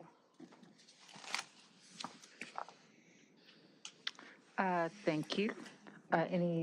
Was that the last speaker? Was. Thank you very much. Are there any comments or questions for Jason before we take the item up? Didn't look like it. Jason, did you have anything that you wanted to offer? I don't. I think we presented everything. Happy to answer questions. Perfect. Then I just want to say the following. First, I very much appreciate each and every public speaker on this item and look forward to continued conversation, continued input, and, where appropriate, continued debate with respect to transparency and decision-making and being heard.